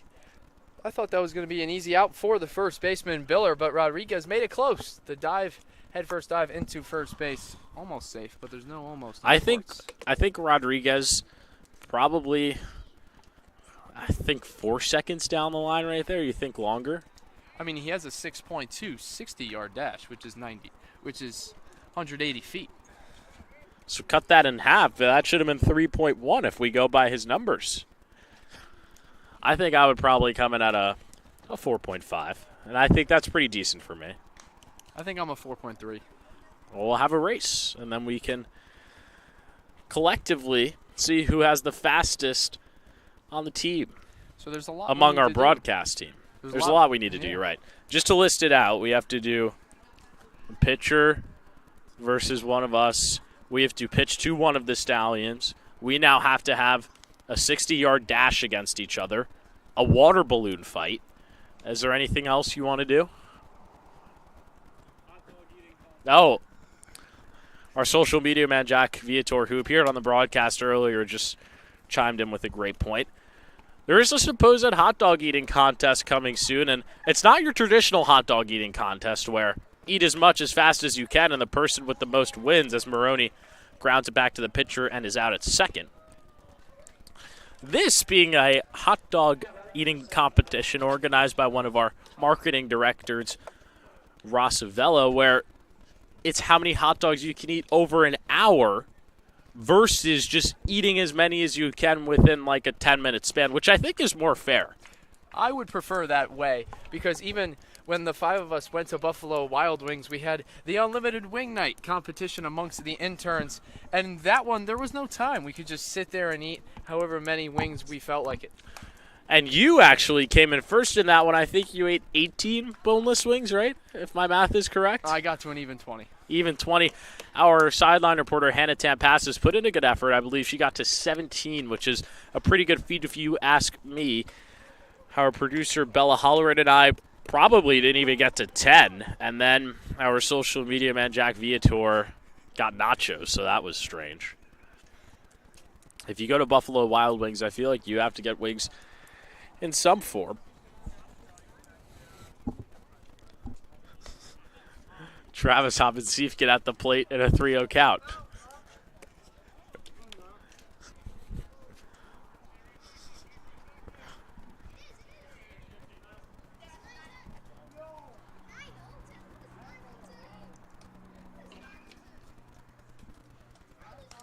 Hoppensiefkin with the green light in the 3-0 count, fouls it back for strike one. He did hit a 2-run homer against Glens Falls at Cantine in the second of now what has been 4 meetings between these two teams. 3 balls, 1 strike, 2 outs. Top of the 6th, Stallions are just 6 outs away from splitting this doubleheader here at East Field. And Haben Siefken takes his 5-pitch walk.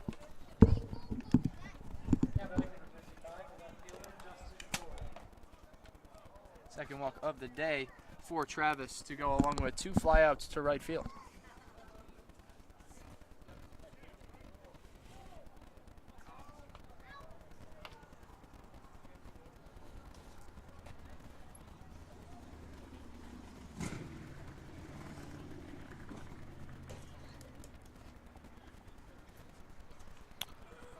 Justin Ford at the dish with 2 outs. He had the 2 RBI double as that one leaks away from McLaughlin. Going over to second is Haben Siefken on the pass ball. Ford hit by the pitch in the second. 2 RBI double in the third. Struck out looking in the fourth. 3 straight innings, 3 straight at-bats for the Seton Hall product, who had a down year this past year with the Pirates, but plenty of potential here with Saugerties. He loves using the wood bat. Was a PGCBL first-team selection last year.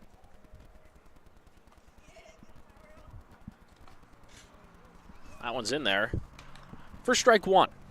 You brought up Seton Hall. Justin Ford is one of now 3 Seton Hall Pirates on this Stallions roster. The 4th, Gabe Cavazzoni, went home for this summer, but Steven Svensson and Casey Kaminsky are the other 2 Seton Hall Pirates on the team.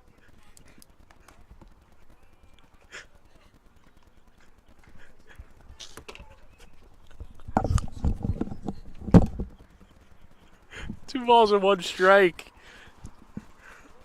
to Ford. Takes a big cut and a miss for strike 2. We always love your support in the comments section. Jack Viator back on the broadcast now. Jack, what's changed since the 2nd inning for you? Not a whole lot. Still standing where I've been standing. Texted with my friend Bert a little bit, but that's about it. Who's Bert?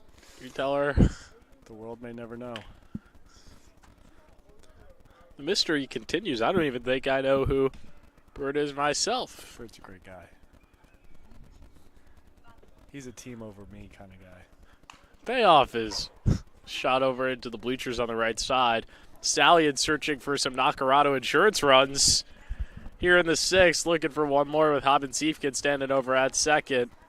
And if you need any insurance, make sure to call Nacarado in Saugerties. The payoff pitch to Ford. He checks his swing. No way. He goes around for strike 3. The umpire talking to Ford afterwards. Ford not agreeing with it. He trots back to the dugout. Stallions have not played a run since the 3rd inning, but they still lead things 6-1 as we go to the bottom of the 6th.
It's the bottom of the 6th here in Glens Falls, and things just keep getting more interesting as the night rolls on in Glens Falls. As they usually do, Stallions are leading by 5. The scoreboard's been pretty stagnant ever since the 3rd. No runs scored for either side, and the Stallions are 6 outs away from finishing this game off.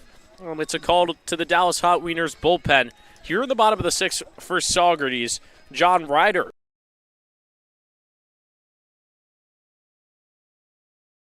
Ryder was on the mound. He threw 2 innings. He gave up 3 hits, 2 earned runs, allowed 2 walks, but struck out 3 outlaws. And he was actually, Dan, the guy who was going to come in to close the game up at Mohawk Valley before the rain came down and ruined everything. And that, of course, will be played when the Stallions travel to Mohawk Valley this upcoming Sunday night. We'll play 3 outs and then another 9-inning game.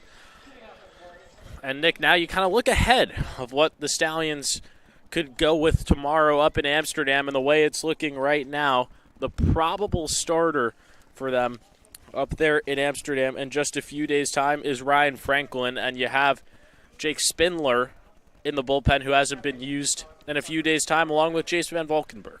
Franklin and Van Valkenburg last both pitched against Mohawk Valley, where they were very good. 8 innings combined, 4 hits combined, only allowed 2 runs and struck out 2 batters in 8 innings between the 2 of them.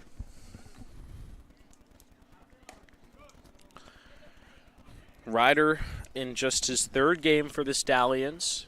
First being against the Boonville Lumberjacks on the road, where he let up 3 earned runs. Bounced back against the Oneonta Outlaws a few days ago at home. He only let up 2. Finds himself in a 2-0 count here to Brendan McLaughlin to start things off for the Dragons in the bottom of the 6th. Stallions are 6 outs away from closing this game out. We are only playing 7 here in Game 2, with it being a doubleheader.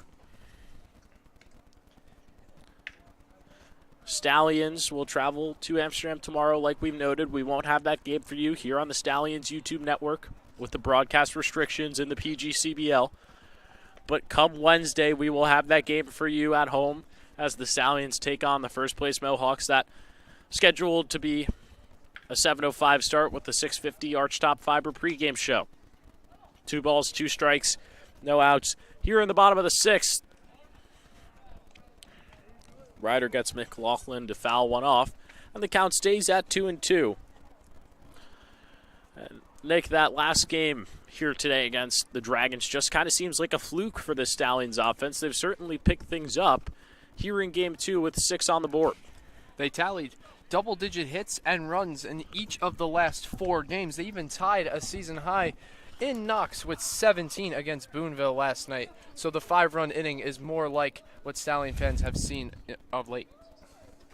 And the interesting thing being that 13-run game yesterday came against a Boonville squad that was situated in 2nd coming into the day. And the Stallions only put up 2 runs against a Glens Falls team who was 2nd to last coming into this one.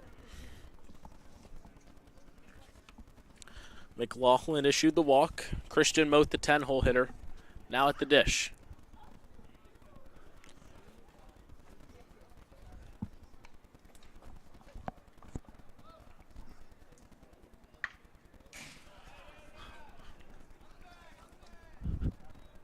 Ryder skies it over the backstop. That'll go down as a wild pitch.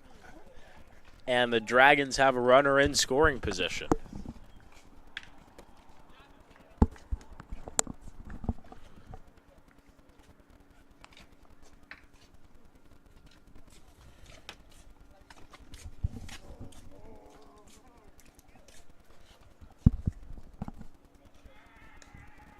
Another ball getting past Lino at home plate, and that's back-to-back pitches now where McLaughlin has moved from 1st to 3rd. And it's not like he was stealing either, just a couple of pitches where either Lino can't come up with it or Ryder just skying him at home plate. 2nd run of the ball game sitting at 3rd for the Dragons here in the bottom of the 6th. And Ryder really struggling with his control. It's 3-0. Ryder has struggled with his control in 2 of the past 3 outings now. He walked 3 against the Outlaws, and he walked 4 in his first appearance against the Boonville Lumberjacks.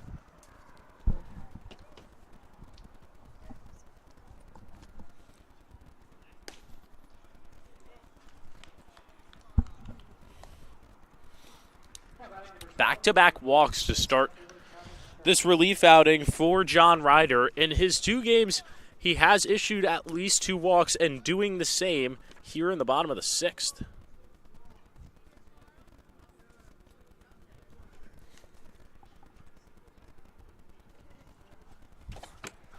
Top of the order for the Dragons, Travis Stroh at the plate. Takes a first pitch ball, snap throw down to third to give a check on McLaughlin's not there in time. And Nick, that was a true story for this team in game one, at least on the pitching side of things. A lot of the runs given up were simply just off of walks, and we'll see head coach Colin Martin go and talk things over here with Ryder.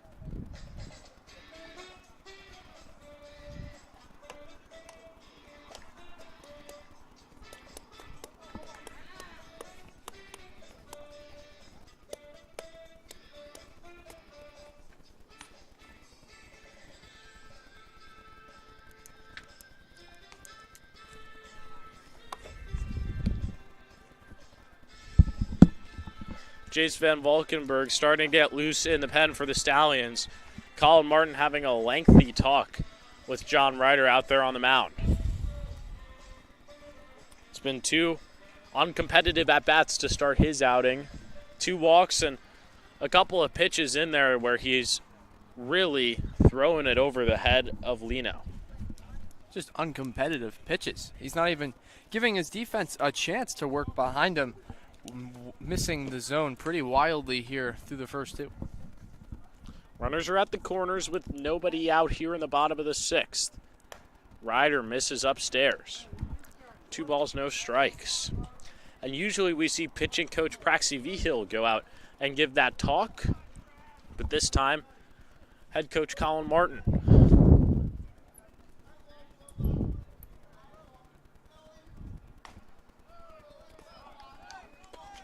Ryder just cannot find the strike zone. It's 3-0.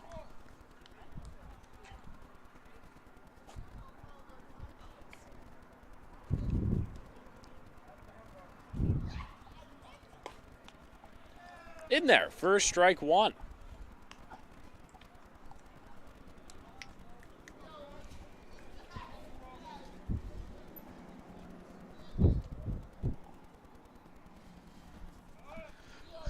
Going over to second is Moat. There's no throw. Runners at second and third. With nobody down in the 6th. It's a play from Moat on that last pitch to steal second with nobody even covering the base. Ryder bounces back. It's a strikeout for him in the full count, and there's 1 down here in the bottom of the 6th. Huge out for Strider. Just to get into a little bit of a rhythm, the first 3 hitters were really uncompetitive. That one, a strikeout.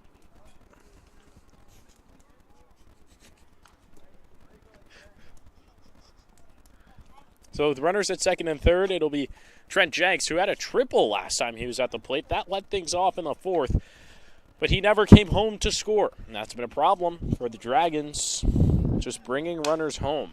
He breaks his bat as that one is over to short. Fielding it is Maroney. He will throw to first on the fielder's choice. Dragons play to run at 6-2. Productive AB from Mr. Jenks. Picks himself up an RBI here in the 6th inning. 6-2 ball game now. Dragons still down by 4, but there is a runner out in scoring position for them to drive it. And Jenks has really been the life of this Dragons team, offensively, defensively, all day long.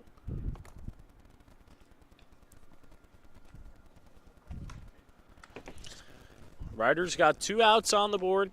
Faces Aiden Gallagher, the extra hitter, who plated the first run of the game for the Dragons off a sac fly RBI in the bottom of the 1st.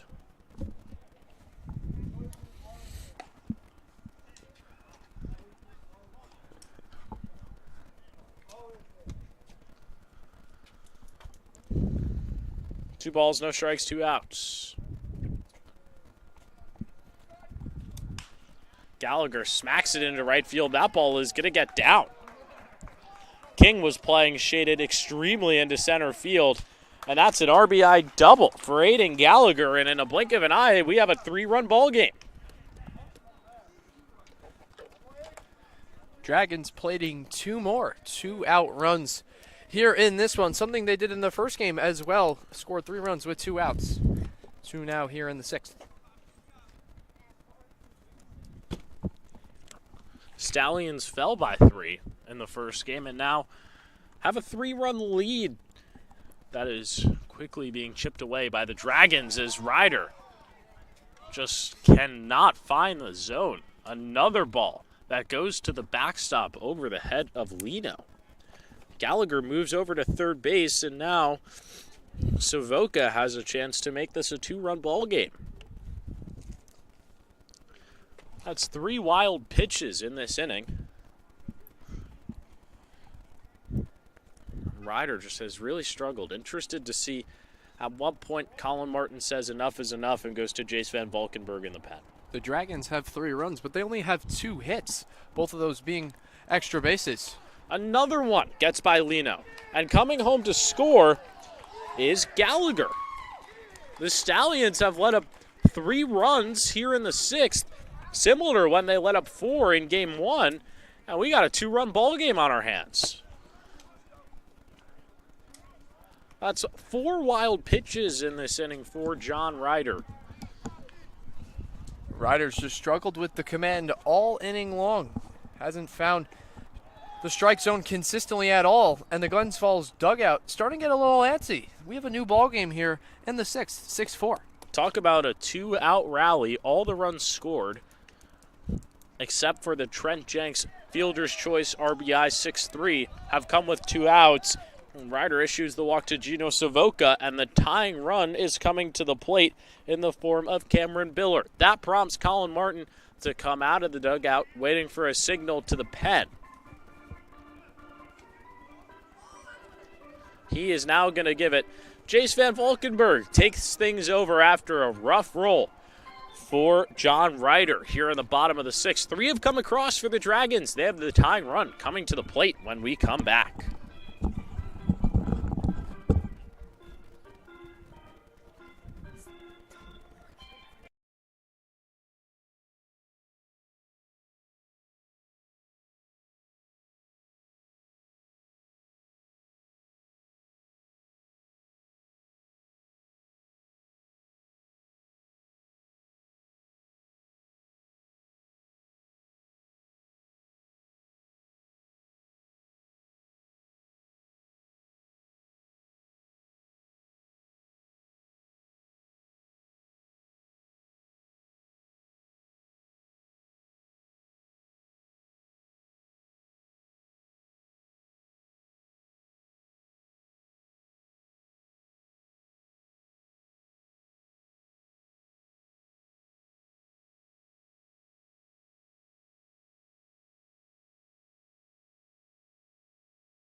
One more.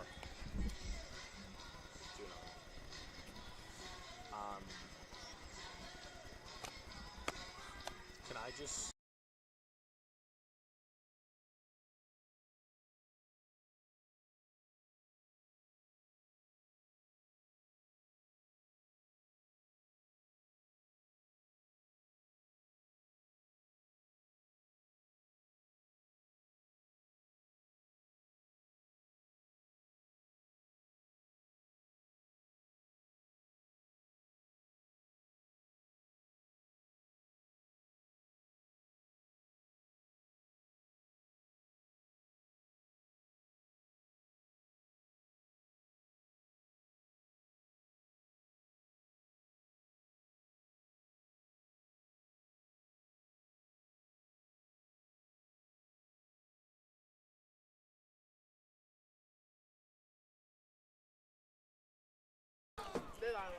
Van Valkenburg into the game, facing Cameron Biller. He deals a first pitch ball high in the zone, and Jace has been one of, if not the best relievers out of the pen for the Stallions so far this season. That ERA is sitting below 1, and it makes sense why they go to him. He has a nasty cutter that no one's been able to touch so far this season. Van Valkenburg is a big guy, standing 6'4", weighing 200 pounds, towing the slab in relief of Ryder. And Ryder came into this game in this inning. How it went was a walk, strikeout, Fielder's Choice RBI from Trent Jenks, Aiden Gallagher RBI double, and then a walk to Gino Savoca. Also a lot of wild pitches in there has led to 3 runs coming across for Glens Falls. Van Valkenburg comes into this game, one batter, one out, and that's the end of the 6th inning. Jace coming in and shutting the door on the 2-out rally for the Dragons. Stallions leading by 2, going to the final inning of this ball game.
We've reached the 14th inning of baseball here at Glens Falls.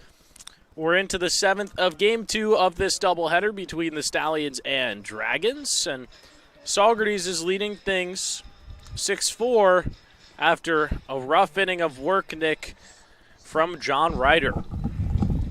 Ryder just couldn't find the strike zone consistently. 4 wild pitches, couple walks, but more importantly, 3 runs came around to score. Van Valkenburg did a nice job. Came in and did the job. 2 pitches, 1 out to end the threat for the Dragons in the bottom of the 6th. And I think that's the most interesting thing is when you look at that 6th inning, no hits. And the Dragons as a team only have 2, yet they have 4 runs across in this game.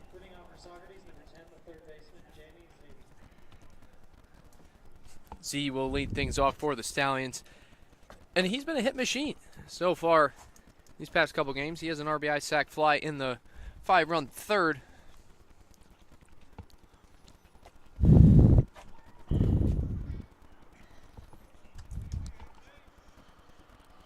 Stallions have to close out this game. Nothing guaranteed. They felt comfortable heading into the bottom of the 6th. They were leading by 5, but the Dragons with 3, and now they have a chance in the bottom of the 7th to not only tie but win this game. They're only down by 2 runs.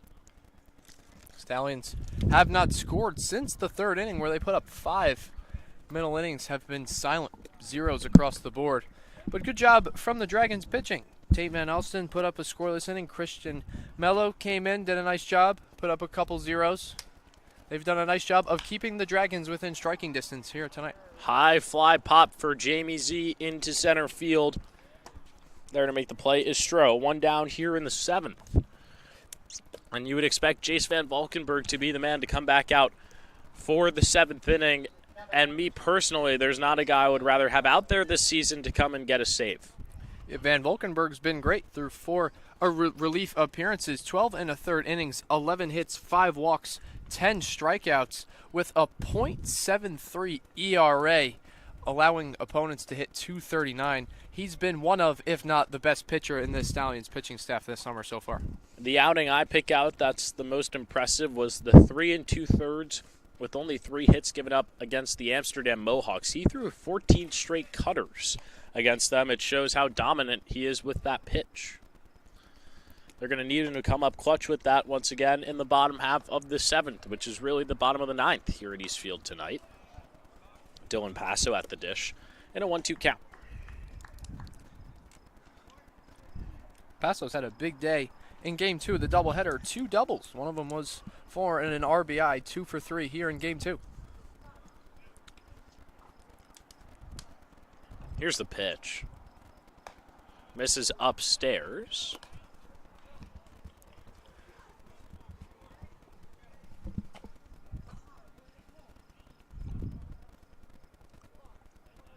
Two.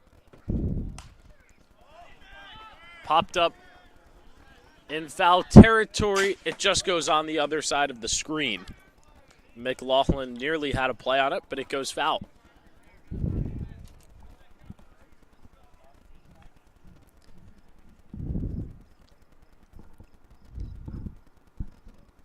last save scenario for the Stallions came a few days ago. That one being against the Mohawk Valley Diamond Dogs with that game postponed. The last in-play save for Saugerties was against Amsterdam when Virgil Heath came on and got out of it in the 10th. Paso lines out over to second, and there's 2 out in the 7th. Heath had help from his defense. Logan Sanchez recovered the pass ball and made a diving tag to tag out the Mohawk for the final out of the game. Heath owes Sanchez a nice steak dinner for that play.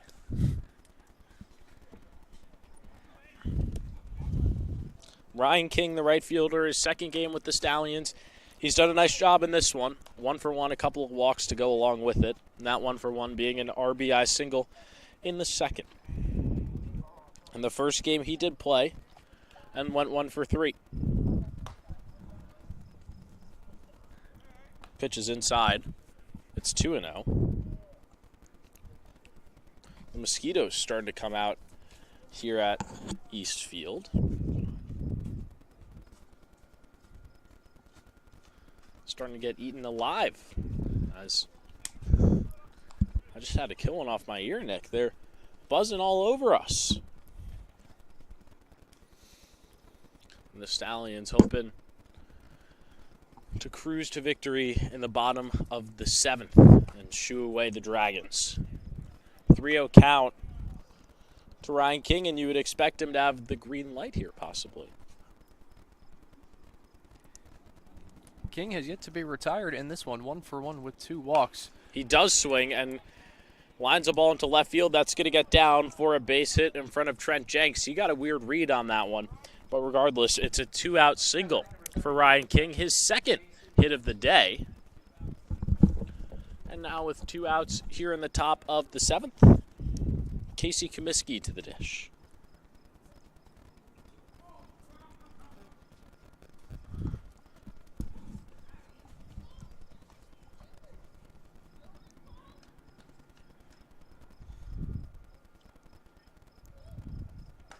Comiskey with a big cut and a miss for strike 1.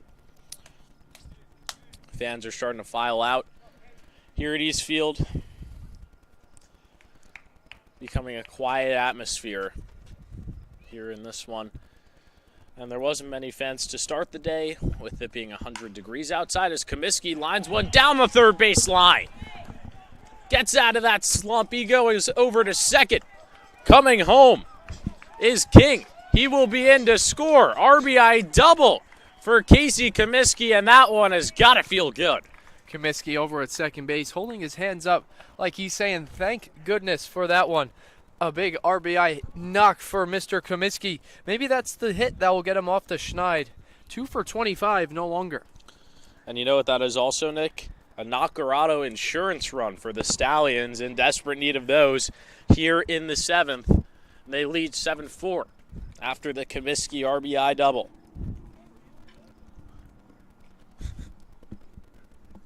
Anthony Lino, the catcher, at the plate. His first game for the Stallions in Game 2 of this doubleheader, with Comiskey at second and 2 out. Swings at the first pitch. He sees, grounds over to the shortstop. Savoca throws to first in time. The Stallions add one more off a Casey Comiskey RBI double. They have 3 runs of a lead heading into the bottom of the 7th, and they're going to need to protect it. Jason Van Valkenburg coming back out to close things down.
Bottom of the 7th here at East Field. We've had a cast of characters on the broadcast tonight, and why not end things with our producer, Bella Holleran.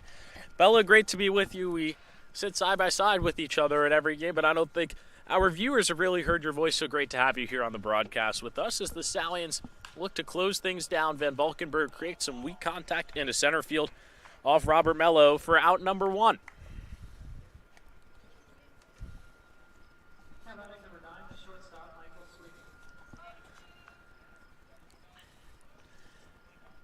And our little Dallas Hot Wieners call to the bullpen on the broadcast side of things.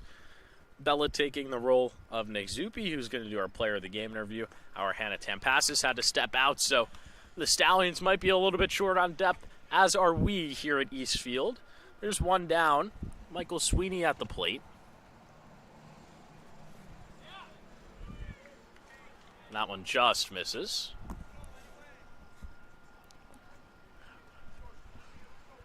Saugerties on the cusp of winning 5 of their last 6 and will be 2.5 back headed into the game up at Amsterdam tomorrow night.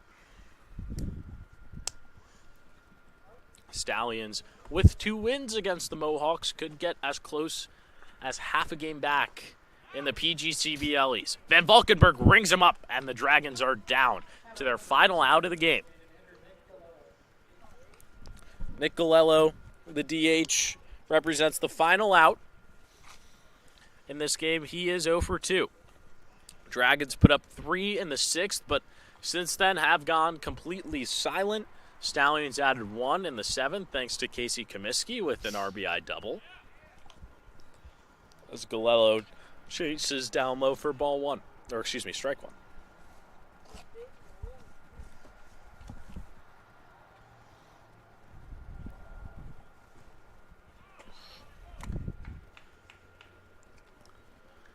One count. This marking just about the end of this 5 of the last 6 on the road for Saugerties. They will travel to Amsterdam tomorrow, but then after that, a few home games on the schedule, something that they've been waiting for, 4 straight in total. That being Amsterdam, Mohawk Valley off day on Friday, and a doubleheader on Saturday against the Dragons at home.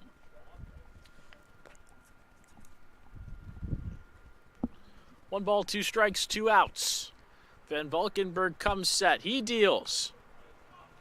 And Galello stays alive. We'll do it again at 1 and 2.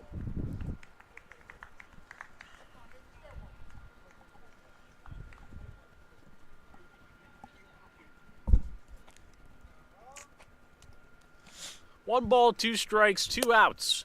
Bottom of the 7th, Stallions up by 3. Line to kick the pitch. Grounded right back to Van Valkenburg. He fields, throws to first over the head of Passo.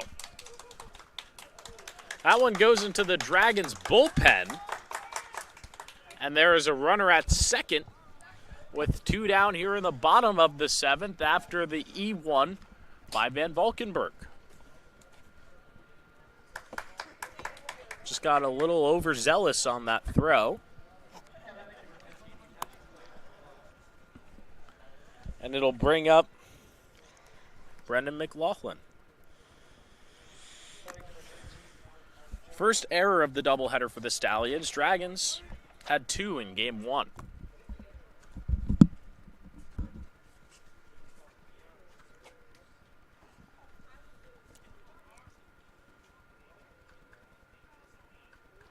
Van Valkenburg deals a first pitch ball, and he's got to go to work now, because McLaughlin, if he gets aboard, will be the 6th run of the ball game representing that. And if he's on base, the tying run will come to the plate.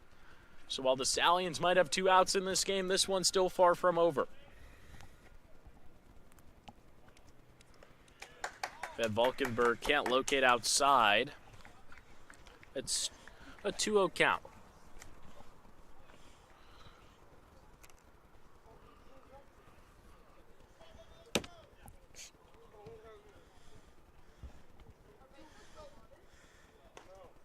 Van Valkenburg locates.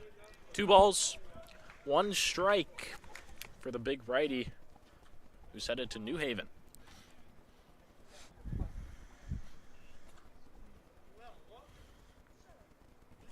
pitch. Cut and a miss, and the Dragons are now down to their final strike of the ball game. Van Valkenburg looking for an inning and a third clean to end off this game. He deals. Tried to get McLaughlin swinging, and the count goes full. 3 balls, 2 strikes, 2 outs. Runner at second here in the bottom of the 7th, with the Dragons down to their final swing. Payoff. Lined into right field. King is there, and the Stallions take game 2 of this doubleheader. 7-4 the final from East Field. Saugerties fell in game 1, 5-2. They bounce back with a 7-4 victory. Here in the second one, they stay 2.5 games back of the Amsterdam Mohawks, headed into tomorrow up at Shuttleworth Park. That's going to do it here for our broadcast. Some thank yous to hand out to our sideline reporter, Hannah Tampassis, our producer, Bella Holleran, our social media man, Jack Viator, and my partner, Nick Zuppi. Dan Shalom saying good night from Eastfield, and we will see you on Wednesday.